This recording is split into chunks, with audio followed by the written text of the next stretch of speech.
Hey everyone, welcome to the Drive Podcast. I'm your host, Peter Attia. This podcast, my website, and my weekly newsletter all focus on the goal of translating the science of longevity into something accessible for everyone. Our goal is to provide the best content in health and wellness, full stop, and we've assembled a great team of analysts to make this happen. If you enjoy this podcast, we've created a membership program that brings you far more in-depth content if you want to take your knowledge of this space to the next level. At the end of this episode, I'll explain what those benefits are, or if you want to learn more now, head over to peterattiamd.com/subscribe. Now, without further delay, here's today's episode. Welcome to another special episode of The Drive. This is a follow-up to our recent COVID-19 podcast with Drs. Marty Makary and Zubin Damania.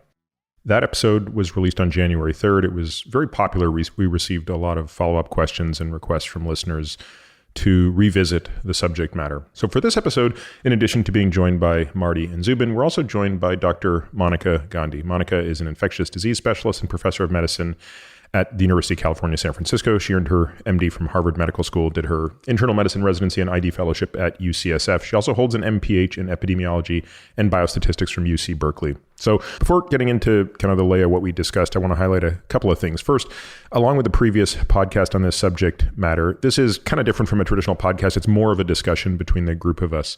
That format seemed to resonate quite well based on the feedback, so we thought we'd revisit that. Along those lines, we again tried to call out the distinction between fact and opinion, and I think in this episode, we have a pretty healthy mix of both of those things. My hope is that going into this, you're familiar with at least what we spoke about in the previous episode. If not, it might be worth going back to listen to that.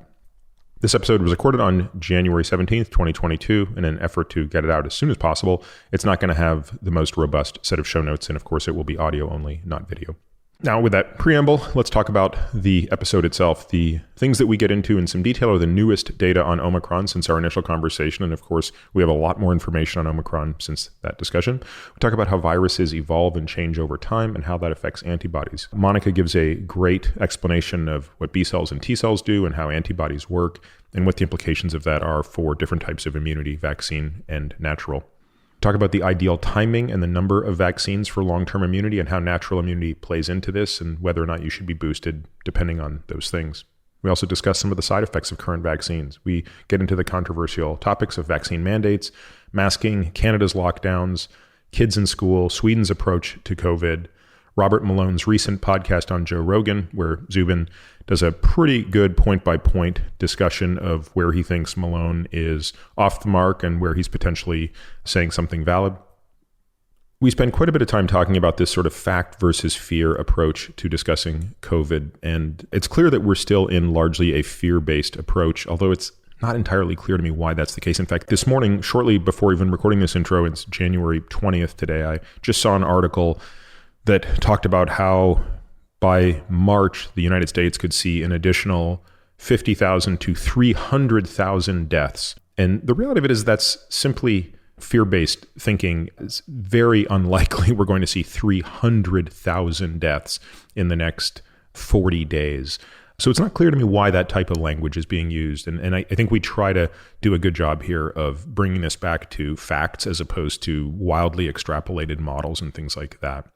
We end this conversation again talking a little bit about the future and what the exit strategy looks like here. I think it's very clear to anybody who's paying attention that we are in an endemic. This is no longer a pandemic, and therefore we should have strategies geared towards that. So without further delay, I hope you enjoy my follow-up discussion with Marty, Zubin, and Monica.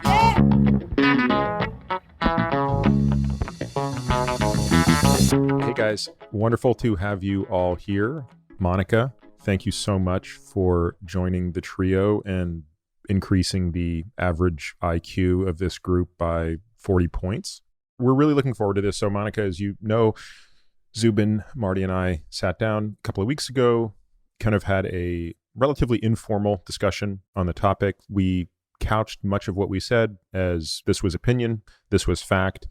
The format seemed to resonate a lot with people, and the follow-up was surprising. I thought it would be a one and done. I thought it would be this one discussion we would have, put to rest as many of the misconceptions as we felt we could.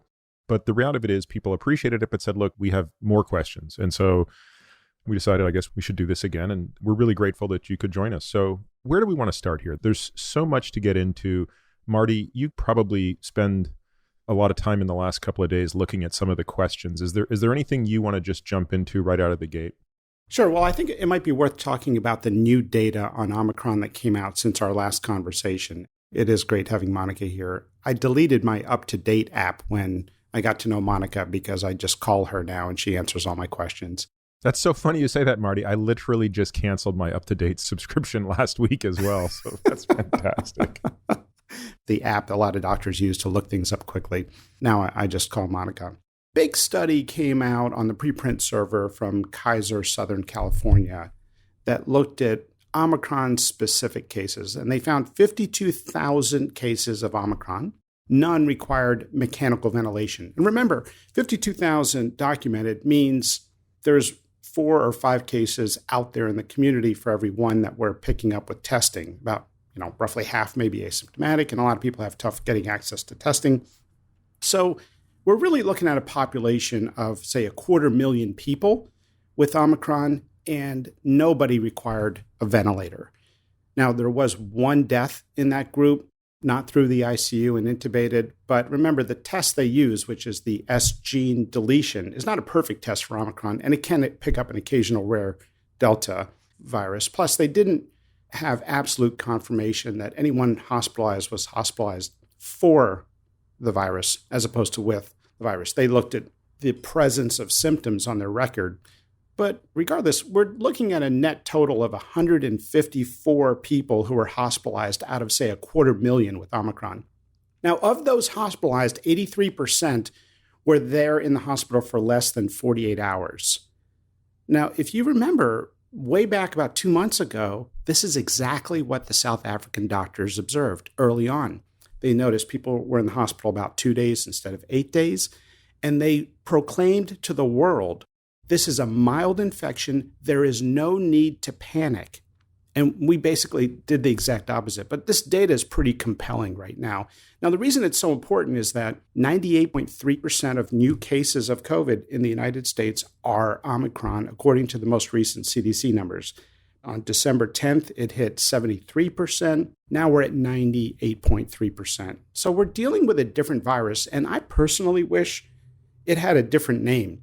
Because people know it comes from the lineage of COVID, and we've got the raw memories of the destruction of COVID and the loss of life and how our hospitals were overwhelmed, we think of it in terms of COVID, but it's really functioning and behaving like a different virus. Now, you might say, well, look, we're in an Omicron wave. People are still in the hospital. The vast majority are people who came in with Delta, who were infected with Delta, who were unvaccinated and got Delta. And remember, people stay in the hospital a long time, especially right now, and it's very difficult to discharge a COVID-positive patient to a skilled facility or rehab. So that's inflating the numbers a little bit. But hospitals are truly strained, but it's really those who had Delta. If we look at the future, Omicron promises to be a mild virus based on all of this data. Question for anybody, but Marty, it sounds like you might even know the answer already. Do we have a sense of how many people are in the hospital with Omicron because of Omicron, or because that's an incidental finding along the way? So somebody's in there for cancer treatment, but they happen to be testing positive, or they are in there because of chest pain that's related to cardiovascular disease, and then, of course, they're COVID positive along the way. So I just actually looked this up. There's a bunch of hospitals in the country that report this number on a daily basis.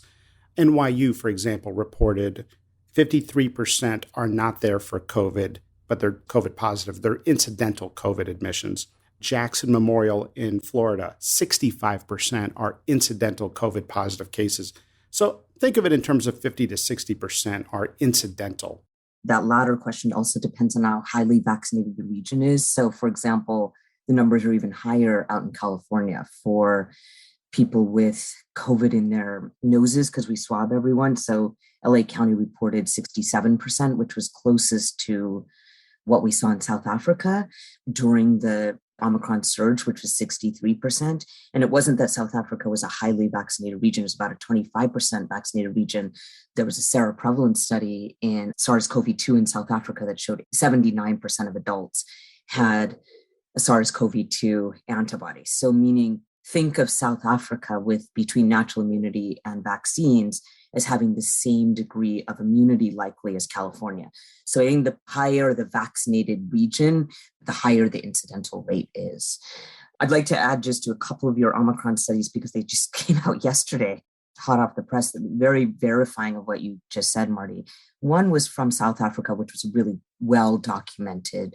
What's the contribution of immunity versus the more milder aspect of Omicron contributing to the better outcomes with Omicron? And they tried to tease this out essentially by looking at the fourth wave in South Africa. Hopefully we can post all these links, but in the fourth wave in South Africa compared to the prior three waves. And essentially what this study showed that was just this week was that absolutely immunity is contributing to why in December 2021, January 2022, we're having a better outcome with the latest variant. It is absolutely the contribution of immunity, both natural immunity and vaccine-induced. Estimated vaccination probably led to a 0.24 hazards ratio of a severe outcome. Monica, can you tell folks what that means who don't live in the hazard ratio world? So there's been a great debate since Thanksgiving, which is when the South African scientists, who are amazing scientists, I thought got treated not very well because they kept going on TV saying, this is more mild. And then people would say, oh, let's wait till the UK or the US says this. So it was, I thought, really unfair. And these are my colleagues because I'm an HIV doctor, so I know them. But they kept on saying this. Fundamental question became, okay, is Omicron more mild because we have so much immunity in the population at this point, January 2022 now, that our T cells and B cells are attacking that SARS-CoV-2 variant? Takes a while for the B cells to make antibodies. You may not have antibodies right away. Maybe if you just got boosted, you may have antibodies right away if you're older. But say you have the vaccines or you've had natural infection, you have your T cells, your B cells, they produce antibodies, they attack that virus, they bring down the viral load quickly, they make it less infectious, and they help you do well with the virus. And so immunity, of course, will help you do well. This is probably what happened in 1918 when we were transitioning from pandemic to an endemic, had a lot of immunity in the influenza world, in the world. However, the next question is also, is Omicron less virulent inherently than the other strains that we've had so far, the other variants we've had so far? And yes, it seems to be not just based on the 6 laboratory studies, including 2 in ex vivo lung transplants. So this is human lung tissue, and then also animal studies that show it can't infect lung cells very well. 6 studies now. But what the South Africa study showed us that I just told you about is that you can distinguish. They did a very good job. It was a very good analysis, distinguishing between immunity making it more mild and also having less virulence. And they estimated it as 25% less virulent than Delta above and beyond immunity. So it's not just our increasing immunity in the population that's making Omicron more mild, but it's something to do with the virus itself, likely that it can infect lung cells well. And then another study that would verify what I just said, again over the weekend, was in young children who are less than 5. They are all unvaccinated by definition because we can't vaccinate those less than 5. We don't have it in this country. This is a US-based study. And also they didn't have prior COVID infection, so they couldn't have had natural immunity. And severe outcomes in that population is already very low, but severe outcomes with Omicron versus Delta, meaning going to the ER, was about 2/3 less, meaning going to the ER or hospitalized was about 2/3 less. So Omicron seems 1/3, at least in young children, as virulent as Delta. So putting all these studies together, you've just really made a very big point, I think, that Omicron by itself, beyond immunity, is less virulent. I want to ask you another question about this, Monica, because you're the expert, certainly amongst all of us, when it comes to viruses beyond this one. Marty and Zubin and I actually speculated on this, I think, in the last episode. So we kind of came up with a teleologic idea around this. Is it likely that as pandemics become endemics, they become milder? The argument we came up with was, look, it's evolutionarily in the best interest of this virus to become less and less virulent as it goes on. And if it wants to coexist with us indefinitely, it probably shouldn't be killing us. You referenced, obviously, the Spanish flu in 1918 as it went from this deadly pandemic into basically the flu, the thing that we have every year, notwithstanding the genetic drift that comes with it. If you were to look into a crystal ball, do you believe that the SARS-CoV-2 that we will live with indefinitely, which I think there's no question we will be living with SARS-CoV-2 indefinitely, is it going to be a very mild version of this that's going to be somewhere between all the other coronaviruses and influenza? It makes sense, and that's been the pattern in history, and it makes sense evolutionarily. It's exactly what you said. Ebola is a really dumb virus because it kills its host, and a virus that makes more copies of itself but doesn't kill its host, that's more evolutionarily advantageous, just like organisms want more children. On the other hand, I would say this, and I think this is a very key point, because now, because this Omicron is less virulent, there's now been a lot of fear that, well, we're going to get a more virulent variant later.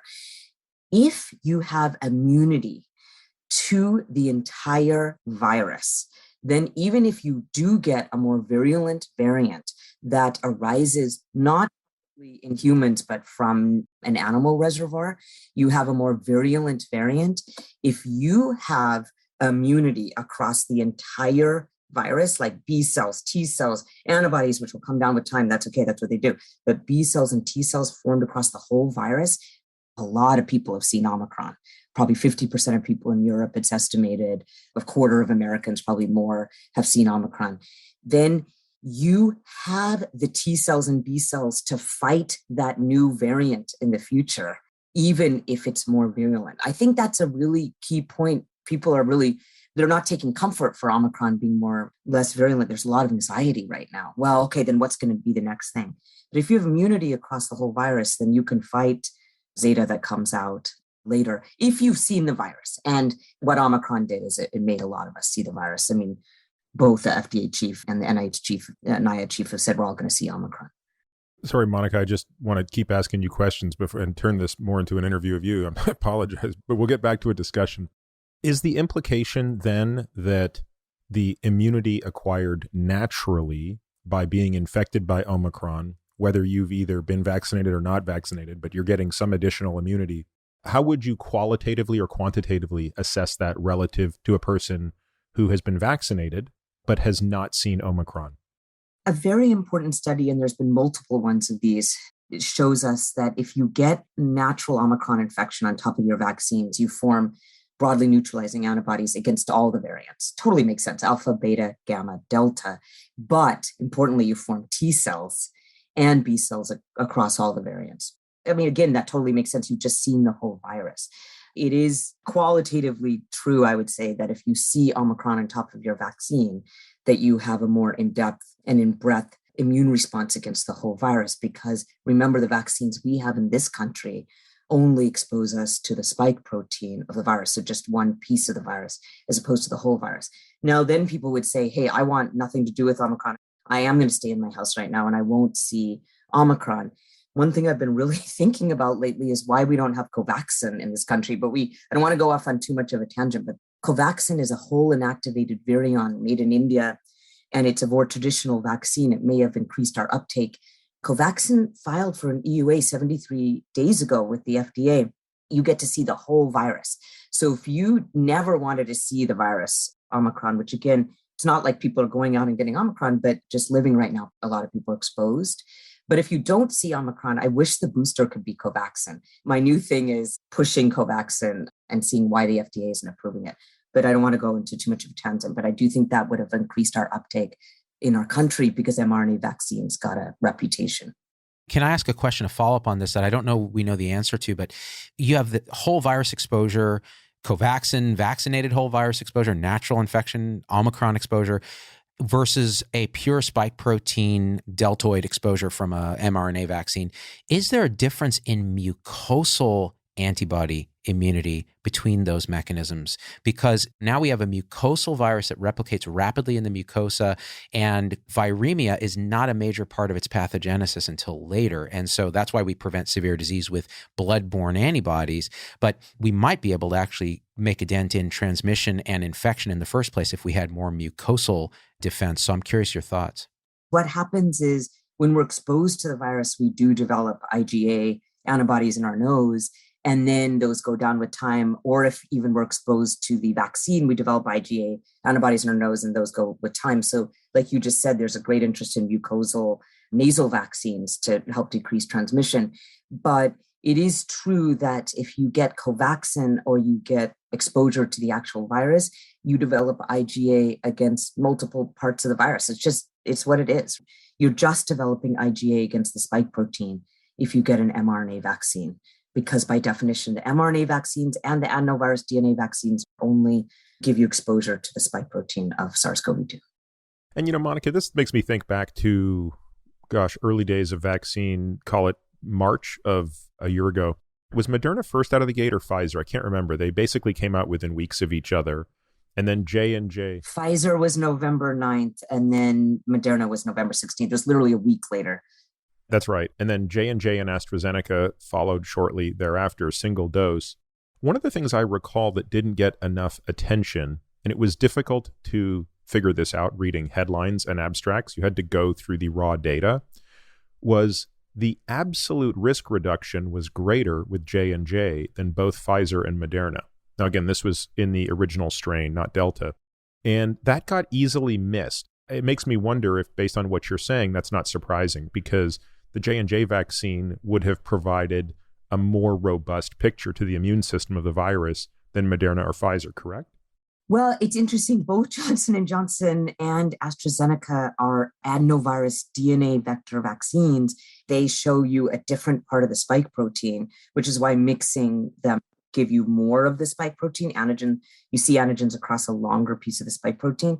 But actually, I think what happened with the DNA adenoviral vectors is they produced a more robust T cell response than the mRNA vaccines. And T cells are your long-lasting friends. Remember, those who've survived SARS-CoV, the first one, SARS from 2003, late 2002, early 2003, there are people 17 years later that they have strong T cell immunity against SARS-CoV. So your T cells are your long-lasting arm of the immune system. Antibodies always come down. If I had antibodies for every cold I've ever had in my body, I couldn't move because I'd be so thick. So antibodies will always come down, but T cells are enduring, and AstraZeneca seems to produce, and Johnson & Johnson, a stronger T cell response. I think it's maybe worth actually spending a minute on this, because I think we can easily take for granted here, because of our familiarity with B cells and T cells and how antibodies work, MHC class works. Is there a way that you can maybe explain to folks the difference between a B cell and a T cell and how they work in response to viruses specifically? Because this is going to become interesting.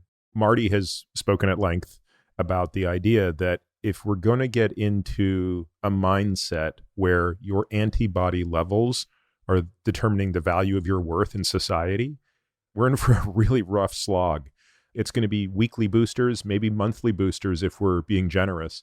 So why is that the wrong metric if you were to exclusively focus on it, as opposed to understanding how the T cells work, what's happening in your bone marrow? Like, there's no reasonable person, to my knowledge, that doesn't agree that SARS-CoV-2 is never going away. So anything we're talking about should be in the context of eternity here. So why does this matter? What's the difference between these B cells and T cells and how they actually kill viruses? I'll explain it really fast and simply, I hope, which is T cells are actually the main arm of the immune system that fight viruses. So for example, I'm an HIV doctor. So as T cells go down, people are susceptible to very severe viral infections. They're cells. They last for a long time. They're called cellular memory. And then what B cells do is they become the recipe book or the template to produce more antibodies, but they have to be aided by T cells to do so. And so your antibodies, which are pieces of protein, they will come down with time. They will come down even after a booster, say 10 weeks or so. But what your B cells do, and we know you develop B cells to the vaccines because they've biopsied bone marrows from people who've had natural infection, lymph nodes from people who've had the RNA vaccines, and you produce strong B cells in these what are called terminal centers. The B cells will, if they see the virus again, aided by your T cells, will produce antibodies directed against that SARS-CoV-2 when they see it in the future. And not only will they produce antibodies, but they will actually adapt those antibodies to the variant they see. If they see Delta, they'll make Delta-specific antibodies. Omicron, Omicron-specific antibodies. Zeta, Zeta-specific antibodies, because that's what adaptive immunity is. It's like they vary the recipe based on the conditions. That's what adaptive immunity means. So B cells will produce antibodies against the variant they see, aided by T cells. And then T cells line the whole virus and directly kill the virus itself. So your T cells and B cells, which are formed by the vaccines and natural immunity, will last a long time. and will enable us to have ongoing immunity to the virus in the future, even different variants. If that's lost, if that very simple fact is lost, then we can be very anxious when new variants emerge instead of feeling calm about it and knowing that adaptive immunity works. B cells could last 90 years. There's people who've gotten influenza in 1918, and then they found these 90-year-old, 100-year-old people. They looked at their B cells and they said, oh, you actually can produce antibodies directed against the influenza strain from 1918, 90 years later. B cells last a long time. Marty, just give me a quick approval status on all vaccines at the moment. So the Covaxin is interesting. I want to also hear a little bit about Novavax, but the exact status of Moderna and Pfizer, they're off EUA, correct? Those are fully approved today, or are they still under emergency use authorization? Actually, just Pfizer, though, right? I think they're still waiting for the final Moderna approval. So Pfizer fully approved, Moderna still under emergency use authorization. J&J, what is the status of J&J in the U.S.? It seems to be persona non grata. Is that official or unofficial? Even CDC has sort of given a preferential guidance saying they prefer the mRNA vaccines to J&J. And Paul Offit and others have speculated that J&J really always should have been a 2-dose vaccine. As a single dose, it had a lot of promise initially, but it's looking more like it should have been a double-dose vaccine. And then you have the vaccine-induced thrombotic thrombocytopenia issue, which seems to be a class effect with the adenovirus vector vaccines because AstraZeneca has it as well. And so for those reasons, CDC has given that preferential guidance. And I think it's still under EUA, right, Monica? Yeah, and you're totally right. Sputnik 5, also another adenovirus DNA vector, they all have this rare side effect. So it got did, even though I think that's interesting because it's still really rare. Why is it that that side effect, which is incredibly rare, basically led to a complete halting of the use of that vaccine, whereas the myocarditis that's seen in young men, specifically under 25, specifically with Moderna, doesn't seem to warrant the same level of consideration, though by my math, it's more prevalent a concern? I would speculate that it's a question of severity. So the outcomes of people who get vaccine-induced thrombotic thrombocytopenia can be very bad to fatal. It's very rare, but it is catastrophic if it happens. Whereas with myocarditis, at least from the early series that we have, generally reversible, although requiring hospitalization, still terrifying for parents and children, but less of a catastrophic issue. And then there's that whole controversy of, which maybe Marty and Monica can speak to, of, well, what's worse for generating myocarditis, natural coronavirus infection or the vaccine? And this is where data sets seem to disagree and how you interpret them. Who wants to take that one? Maybe I'm just looking at the wrong data, but I'm looking at nature, I'm looking at circulation. This doesn't seem ambiguous to me. Can someone explain that? That's right. Those studies pretty well did a head-to-head comparison and found that the rates of myocarditis after vaccination were higher, particularly with Moderna. And if you go to Europe, parts of Europe, they basically restricted Moderna in anyone under age 30, something we haven't really talked about much in the United States. There's also this interesting idea. The myocarditis from vaccination may be different than the myocarditis from the infection itself. There may be more delayed contrast uptake in the heart that they're noticing in the studies of the myocarditis from vaccination. So there's a feeling among cardiologists that it's not the exact same apples to apples myocarditis. Have you guys heard that as well? Yeah. And I will say, as you know, the Moderna is 100 micrograms, Pfizer's 30 micrograms. So that dose difference probably explains why it could be more seen with the Moderna vaccine. It's just literally a higher dose, which is why, like you said, not used under 30 in so many countries. And I think the best study on this is from Canada that showed that the risk of myocarditis after the second dose is more with a higher dose Moderna, and also more if you have a shorter period between your two doses, which is why spacing the doses has been such a strategy in Canada of 8 weeks or even longer between doses. We speculated on this during the last episode, Monica, but I'm curious if you have an immunologic rationale for why the mRNA vaccines were dosed at 4 weeks apart. Is there a clear rationale for why that would have been the way to do it? I think it was just expediency because the trials wanted to hurry. I mean, we're in the middle of a pandemic, so they gave Pfizer 3 weeks apart, Moderna 4 weeks apart. But, I think Dr. Stanley Plotkin wrote a clinical infectious disease article in January, and he's our Infectious Disease Society of America. We name our vaccine lecture after him. He really knows vaccines. He was saying we need to space them out longer for two reasons. One was to save more lives, because if you get T-cell immunity, if you have limited supply, you want to save more lives by giving people just one dose and then give them the second dose later. And then the second was, he said that in any field of vaccinology, and now this has been shown in a Cell paper, if you give longer time between doses, you get a better response, not just antibody responses, increased antibody responses, but fundamentally what we were talking about is we want to develop cellular memory, and there's better T-cell responses if you space them out, the doses, by 8 weeks or so. This was a Cell paper. So Canada has always spaced out doses, especially for the young. I knew a doctor, it was a Hopkins surgeon, a brown-skinned guy, Marty something. I don't remember his last name, but he was making this point about trying to get everybody the first shot before people got their seconds. And boy, he really got hammered for that. I mean, he was, by the way, this is both fact and opinion. Monica, going back to that point, if you were playing the long game, so not the antibody game, I kind of think of antibodies as like a vanity metric. Like you can brag about how high your antibodies are. It's a cool vanity thing. But if you're playing the really long game, what would be the ideal time to give a booster to somebody who has had 2 shots of Moderna or Pfizer? And I guess almost nobody would be 1 year out from their second shot now, because these things only kind of came on board in about January, and healthcare workers and high-risk people were first. So most people listening to this will not even have been fully vaccinated a year ago. And yet many people are boosted, suggesting that giving a booster in less than a year is the optimal way to boost long-term immunity. But is that true based on what we know about the immune system? Would we be better off boosting less frequently? How would we think about that? We had to extrapolate on the 3-dose vaccines from hepatitis B vaccine, human papilloma virus vaccine, and the longer between the second and third doses, the better. I mean, Dr. Plotkin talks about this in the CID article. I think what happened here with the booster is that we had a lot of high transmission with Omicron. And then the idea was, if we give the booster, maybe we can bring transmission down. And that's actually all I can see is why there were widespread booster recommendations as opposed to more selected booster recommendations for those who were more at risk for severe disease. So I think it was an attempt to increase antibodies to bring transmission down. I'm trying to think of the reason.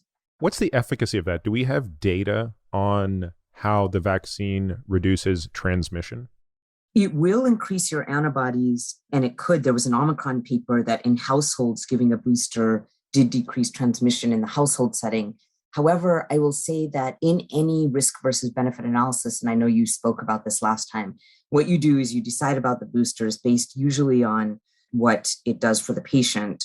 If the patient benefits from a booster to reduce severe disease, then that's when you would give a booster in how we usually do infectious disease, not for this purpose of transmission, because later, say we get a different variant and virus goes up in the community, we probably won't give booster to try to decrease transmission. I don't think. How long does that effect last? The UK study, Marty and Zubin, 10 weeks. The booster made the antibodies go up and then right back down after 10 weeks. It's just never been done that we give boosters to decrease transmission. We usually give boosters in a risk versus benefit analysis for the patients. We want to make sure it's safe for the patient, and then also want to make sure that it does something beneficial for the patient, which in this case would be keeping them out of the hospital. So older people, immunocompromised people, people who have medical conditions, maybe everyone over 40, something that's helpful for the patient. So if we were to speculate, I won't single out any of my favorite universities, but if we were to speculate based on the policies that are in place of providing boosters to healthy college kids in an effort to prevent transmission, the only logically consistent thing to do would be to make sure college kids get boosters every 10 weeks for the rest of their lives, because at least that way we might have some ability to reduce the transmission from college kids who would be unharmed by this virus to potentially anybody in their orbit who could be. And of course, that ignores what you said before, which is this would be a first-in-class episode of putting somebody outside of the patient ahead of the patient or in whom you're putting the booster. Is that a fair assessment? I just like being logically consistent. I mean, I think that's one of my pet peeves in life, right? Is like when we say things that are illogical. If we're going to live in a world where we're going to make college kids get booster shots, they're going to have to get them every 10 weeks. Of course, that would never happen because we can't do that. We do have to focus in on the patient. But why can't we do that, Monica? I mean, says who can't we do that? We're doing it now.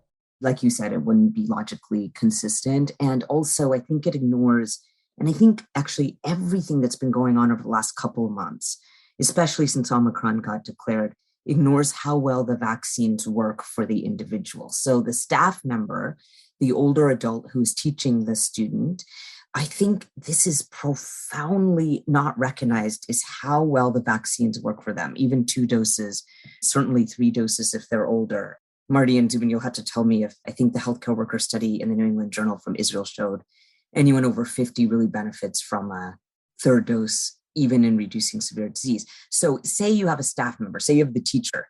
What the CDC showed us just in a study 2 weeks ago is that even the 2-dose vaccines, your risk of a severe outcome from COVID with just a 2-dose vaccine across the entire swath of the population, your chance of dying from COVID was 0.00003. Please remember that I said 4 zeros and then 3. And then there were specific risk groups that were at risk for severe outcomes. They were older people over 75 with multiple comorbidities, 4 comorbidities. Not only should those patients be boosted, maybe even get a 4th booster, but they should certainly be one-way masking for themselves to help protect themselves.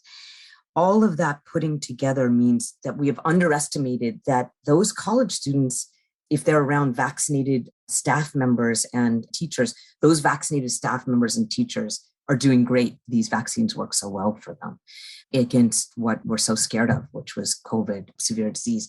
So I think we are underplaying the vaccines when you just put that to the logical conclusion for everyone around those college students. Can I ask a question? Because I think relating to this Peter's proposing is this hypothetical Q10-week booster that bumps up our antibodies. And WHO and EMA, the European Medicines Agency, just recently said this is probably a bad idea from an immune system standpoint, but they did not elaborate. So are we talking about immune tolerance from giving the same antigen again and again and again? Like, what's the rationale against doing that? They term it original antigenic sin, but it just means that you keep on seeing the same piece of protein, that you make the same spike protein to the ancestral strain again and again. But what adaptive immunity does is allow you to produce trained immunity, adapted immunity to whatever virus you see in front of them. And they don't want to train the immune system to respond to the ancestral strain. Well, it is interesting what you said, Zubin, that the European CDC basically said specifically that repeated boosters could cause, quote unquote, problems with the immune system. And they clearly have some concerns there, right? Even if they're not, well, how can you study something that we have not yet done? I mean, we're in uncharted territory. We have anecdotally, colleagues of mine and I seen cases that are just raise questions like new onset autoimmune diseases, either immediately after the 2nd dose or after a very mild infection in somebody fully vaccinated. So maybe that immune system was revved up, caused juvenile diabetes in an adult. How often do you see that? On day 2 of a very mild infection. Well, maybe that immune system was all revved up. Now, the risk-benefit still favors vaccination. This is not an argument to say, hold off on vaccines because there's concern. This is an argument to say, only give boosters if there's a clinical benefit. And the frustrating thing is, as you alluded to, Peter, if we would have spaced out these doses, we might not even be talking about boosters. To put a number behind what Monica is referring to, this University of Birmingham study, Birmingham, UK, not Alabama, found that the immune response was 3.5 times greater when the doses were spaced out 3 months versus 3 weeks. And that was in 175 patients over age 80. So they develop a weak immune response in general to vaccines. So it's going to be even further magnified in young people. That's why I got my 2 Pfizer doses 3 months apart. And the most frustrating question I get is, I'm fully vaccinated. I just got COVID. When do I get my booster? Or it's like, I get those you questions got your too. booster. Yeah. Exactly. You just got the best booster of all, because what that study showed us, especially with Omicron, but it would be true of any natural infection, is that you develop profound TB and T cell, B cell, and broad neutralizing antibodies across the whole virus. So that is the best booster of all, unless you got a Covaxin booster. So when these B cells are re-triggered, you get another process of what they call somatic hypermutation, right? So the B cells are constantly undergoing mutational process to diversify. And so it's almost like if you have natural exposure to vaccine and maybe the 2 doses plus or minus a booster, at that point you have a diversity of antibody response that should cover a lot of potential variant options, correct? Yes, I mean, there's now actually 4 papers that show this, but the most recent is in Journal of Infectious Disease, but the best one I think was in Science, that again, if you see a variant in the future, say right now we only know about the variants are mostly across the spike protein. Of course, the Omicron has 50 mutations across its entire genome, just 32 are in the spike protein, that you produce antibodies directed. They evolve. The word adaptive truly means you adapt your own immune system to what you see. I'm going to switch gears for a second and continue down the path of vaccines, but again, talk about it through a very polarizing discussion, which is that of mandates. And again, I'll sort of ask everybody this question, but what is the best argument in favor of mandates? I'm going to be the odd man out. I'm looking for a diversity, and I'm looking for arguments in favor and arguments against. So tell me what the best argument is to mandate vaccination. Okay, because Zubin and I had this discussion the last time we spoke, and I favored vaccine mandates and he did not. And I know that one argument is that the vaccines reduce transmission, and that argument with each successive variant has been lessened, not just because the variants evade, at least Omicron evades antibodies more, even though T cells and B cells are intact, but because just with time from your vaccine, your antibodies decrease. The transmission argument has become weaker. However, the reason I did support vaccine mandates is because I work in a hospital, and there is no doubt that the people in the ICU and the people who are sick are unvaccinated adults. And if our entire purpose of a lot of what we did throughout this pandemic was to save hospitals, then not having hospitals have unvaccinated people when they could have gotten the vaccine allows us to work on other aspects of hospitalization. I recognize this is not a popular opinion, but that was my opinion until the Supreme Court. I'm not convinced it's an unpopular opinion. I seem to think that, has anyone ever done a straw man poll? Is there a Gallup poll on what percentage of Americans favor vaccine mandates versus not? I don't actually know the answer to this remotely. I think the vaccinated are more concerned about thinking that their vaccines don't work than the unvaccinated, which is a very interesting poll that was recent. Those who are vaccinated are more concerned about COVID than those who are unvaccinated. People are more fearful. They don't trust the vaccines in a way if they're vaccinated. I think it's a failure of public health messaging. That reminds me of an interesting anecdote.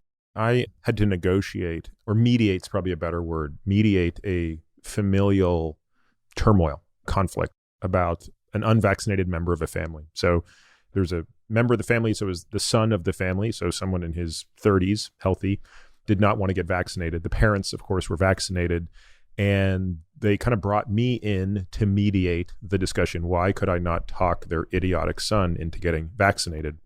I don't have any mediating skills, but I had an insight as I was listening to the debate between them, and I decided to ask a very simple question of the father, who was particularly distressed at the fact that his son was not getting vaccinated. And I said to him, what do you believe is the risk that your son will be hospitalized or die if he contracts COVID in an unvaccinated state? I want you to remember his son was in his late 30s and is very healthy. I'd like each of you to take a guess at what his response was, meaning what he believed the risk of hospitalization or death could be to his unvaccinated 38-ish-year-old son. I suspect he overestimated it at something like 50% or something higher. Any other guesses? I think I saw a survey when they looked at this that something like a quarter of people from one particular vantage point felt that the hospitalization rate was over 40%. Yeah. Do you have a guess, Monica, what he thought was his son's fate? Yeah, I mean, even if he said 10%, it would be way too high. I mean, he said 50%. He said 50%. So good yeah. guesses, guys. Whoo, I win. And we Price is right. Yeah, we didn't price right. And then I said, well, look, and it's really funny. This was one of the few times when I actually had some emotional intelligence, because I don't feel like I have a very high EQ. And I think my knee-jerk reaction would have been to like be, you idiot, how could you possibly think that? Don't you know the data? Instead, I flipped it and I was like, oh my God, I now understand why you are so torn up about this.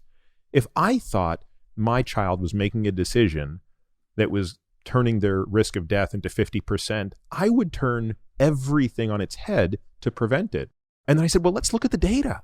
This is actually his risk of hospitalization or death without the vaccine. And this is his risk of hospitalization or death with the vaccine. And there was about a 10-fold difference, right? It was a log difference. But, it was the difference between 0.001 and 0.001. I mean, it was incredibly small. But that feeds to your point, Monica, I think, which is I really wonder how many people who are emotionally full of anxiety need a little bit of maybe like a prep course on this stuff. Let's just do the facts again about how deadly this thing is, what's your risk going to the hospital, what's your risk of X, Y, and Z. You'd think that we would know that by now, but I don't think that's the case, at least based on this one anecdote, right? You're so right that all that data is available, how much lower risk you are when you're younger. And it's a very interesting and different virus in the sense that young children are very low risk for severe disease, which isn't true of, for example, influenza, which affects young children in the extremes of age.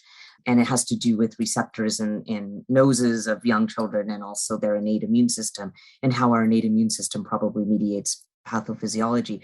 But you're right that somehow people are so not aware of the epidemiology. And I will blame public health officials also for not clearly laying it out, how much more at risk you are when you're older. I still blame public health officials for not even putting out this data of how vaccines really make you almost immune to the severe outcomes, even 2-dose of COVID, unless you're in specific risk groups, in which case those specific risk groups really must be protected and they're vulnerable. I think it's a failure of messaging.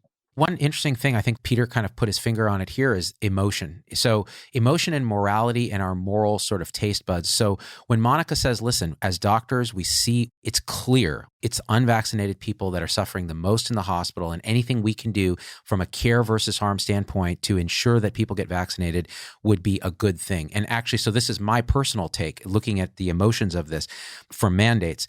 If I could wave a magic wand magically and have every single person in this country that's eligible to be vaccinated at a minimal level that prevents severe disease, I would do it. I would do it in an instant because I know the net area under the curve of suffering would be much, much less.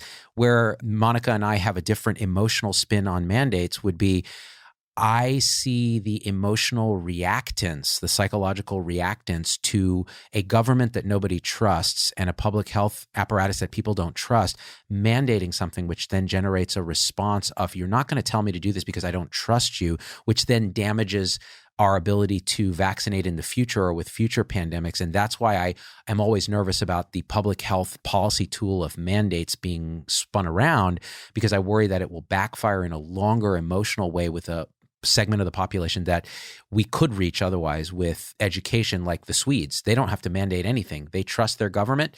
They've built this trust over years, and the vast majority of them are vaccinated. So I think we both agree that we want the best thing for the most people, and then it's just a question of how to wield the policy to make it happen.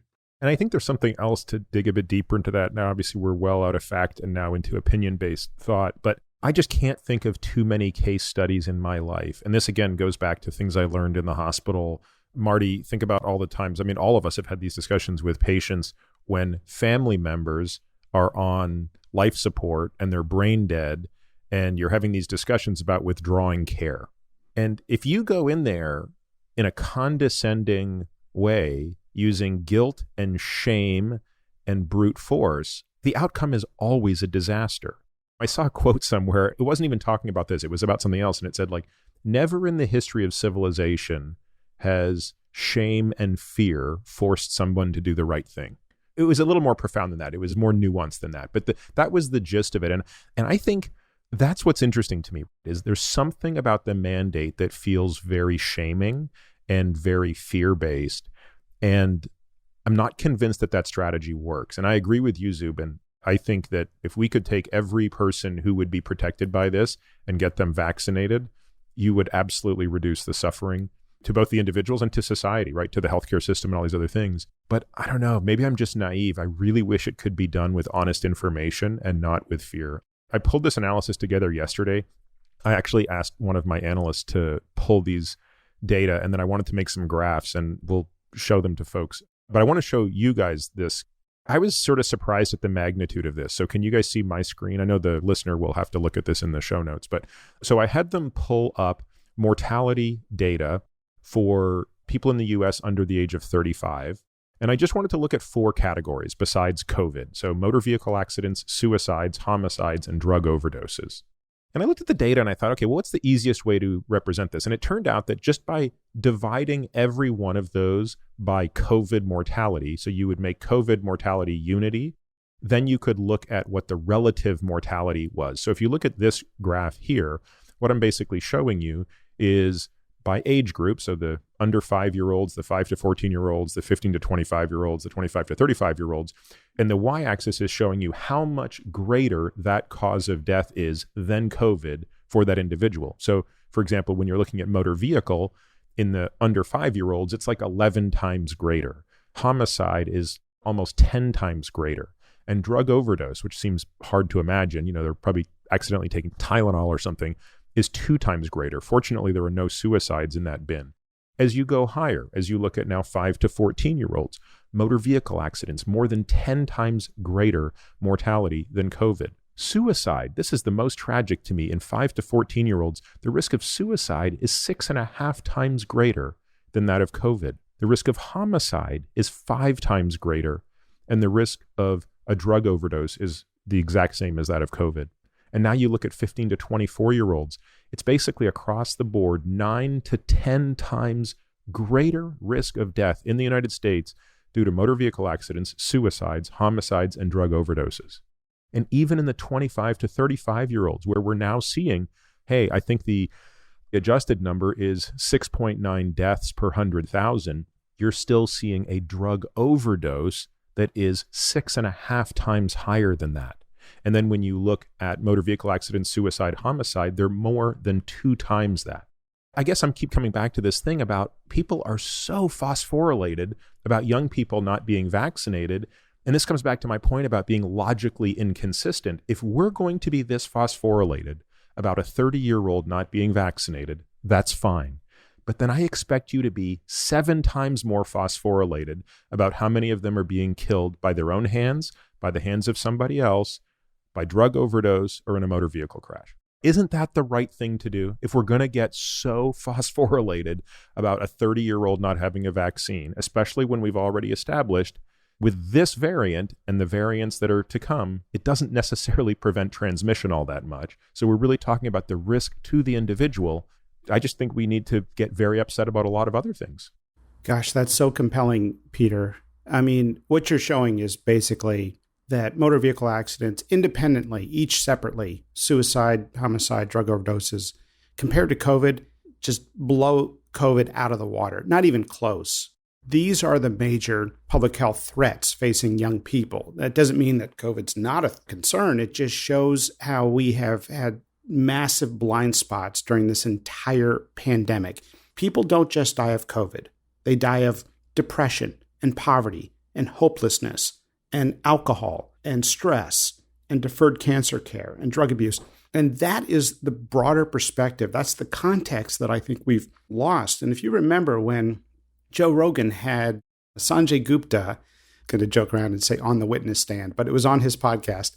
And he pressed Sanjay Gupta and he said, do you feel good that you're immune, about your immunity and your vaccination status? Do you do stuff? And he started parading around, yeah, I think people should feel good about their immunity.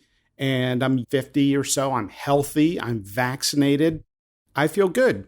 And he said, well, so you're not concerned about COVID? And basically he said, I'm not concerned because I'm vaccinated.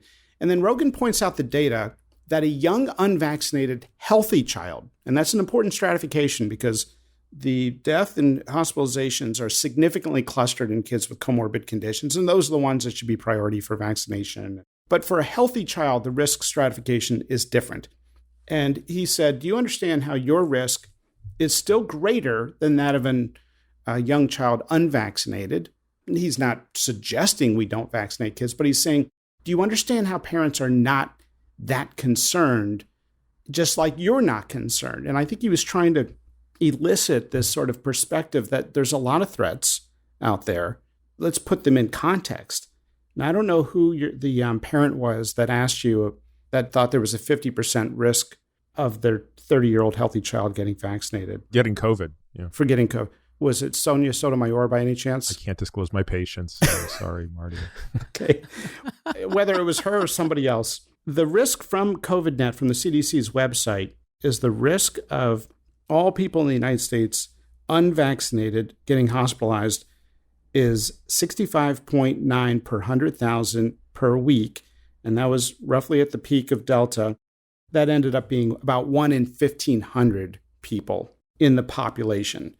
Now, that one person is not a young, healthy 30-year-old in general. They tend to be the profile that Monica was suggesting. In other words, older. So we've never really talked about stratifying by comorbid condition. And to answer your question, I think immunity requirements make sense, I think, in healthcare for those who are patient-facing. I don't think it's the same calculus for an accountant who's working by home for the hospital. We've been sitting stagnant at 85 to 86% of the adult population in the United States vaccinated for a long time. And what I think happened is all these discussions of the mandates hardened a lot of people. And a lot of these immunity requirements do not account for natural immunity. So you have a hospital system in Washington State. They're in Tacoma and Olympus. It's called Multicare. And Multicare laid off 55 staff for not being vaccinated. And that's on top of the people who left before the vaccine requirement took into account. So a lot of these people had natural immunity. Healthcare workers, as you know, especially at risk and more likely to have natural immunity. So they were working on a real skeleton crew. And then what happened is they got more patients, as you always do in the winter viral season, a lot of them with COVID. This skeleton crew was so short-staffed, the hospital asked people who called in sick with COVID to come in back and work in the hospital. And this is a memo. This is reporting from Jason Rantz, where the memo is online. I tweeted it the other day. And it says basically, even if you have symptoms, if you've tested positive, come back unless the symptom is fever. Then they told the managers, hey, when you assign these workers, try not to assign them to people immunosuppressed. If anything, try to assign them to patients who have COVID. The COVID staff take care of COVID patients. I mean, this is the insanity of blanket policies, hardening people, requirements that do not account for natural immunity. Ironically, the state had this harsh, few exception, no exception vaccine mandate in Washington state. Well, a lot of the snowplow workers, they work alone, they drive a snow truck, and they were fired. One of the main highways in Washington state then got snowed. It was undrivable. So the county, Kinnitus County, offers to then plow this road for the state. The state should be plowing it, but they don't have enough snow plowers. So they offer to plow it. The state says, no, you're not allowed to because your snowplow workers do not have the vaccine mandate. They're not under the vaccine mandate. This is the lunacy of the hardening of the positions around this mandate talk. So, Monica, I want to bring it back to you because I really do want you to help me accept vaccine mandates. I respect you so much. But as you can see, my bias is that they're not logically consistent and they're bad policy. So in light of Marty's story, what's the case for why we should be mandating a vaccine?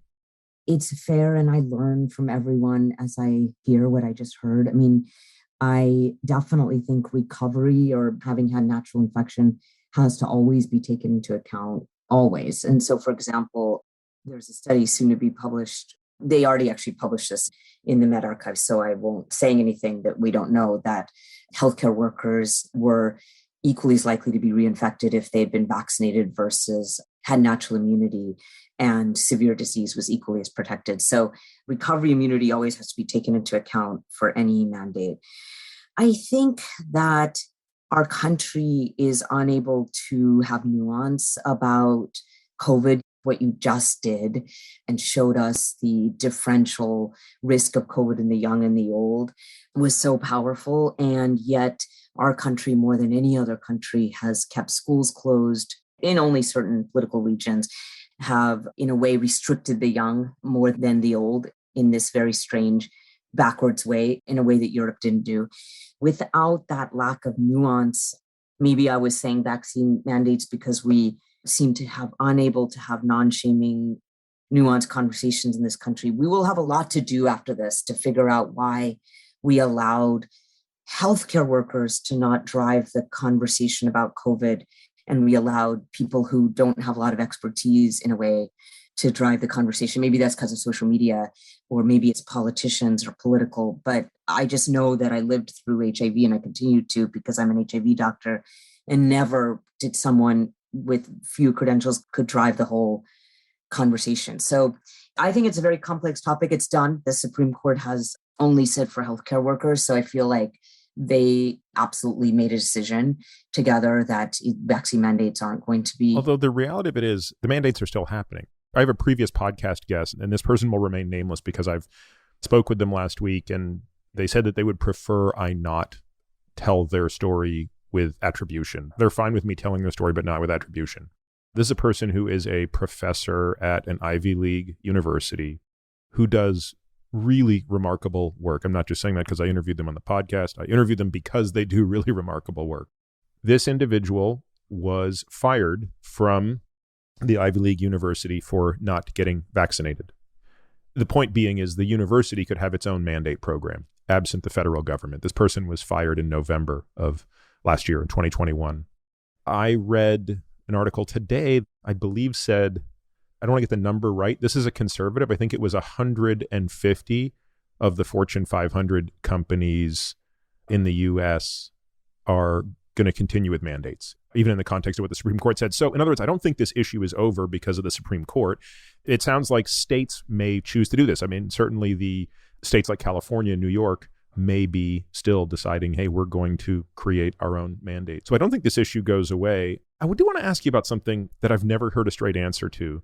Marty Zubin and I discussed this. So I don't know if you guys, Marty Zubin, have thoughts since we last spoke about it, or Monica, you have thoughts to interject. Natural immunity seems to be this taboo word. If you say the words natural and immunity juxtaposed, it's like you're not on the COVID team. You're on the, what do we call ourselves? The COVIDiots. You're a COVIDiot as opposed to a branch COVIDian. Is there a technical challenge in determining if someone is naturally immune? Again, there's no other example I can think of in the entire world of virology when natural immunity isn't a good thing. Why is it with COVID we've decided it's irrelevant? It's as though it doesn't occur. Is there an operational reason for that it's too hard to measure, or that somehow the antibodies when you're naturally immune are not amenable to our test kits? Like, I know that that's not the case, but I'm trying to come up with some reason why we've decided natural immunity does not count. But no other place does this. So it's a US thing.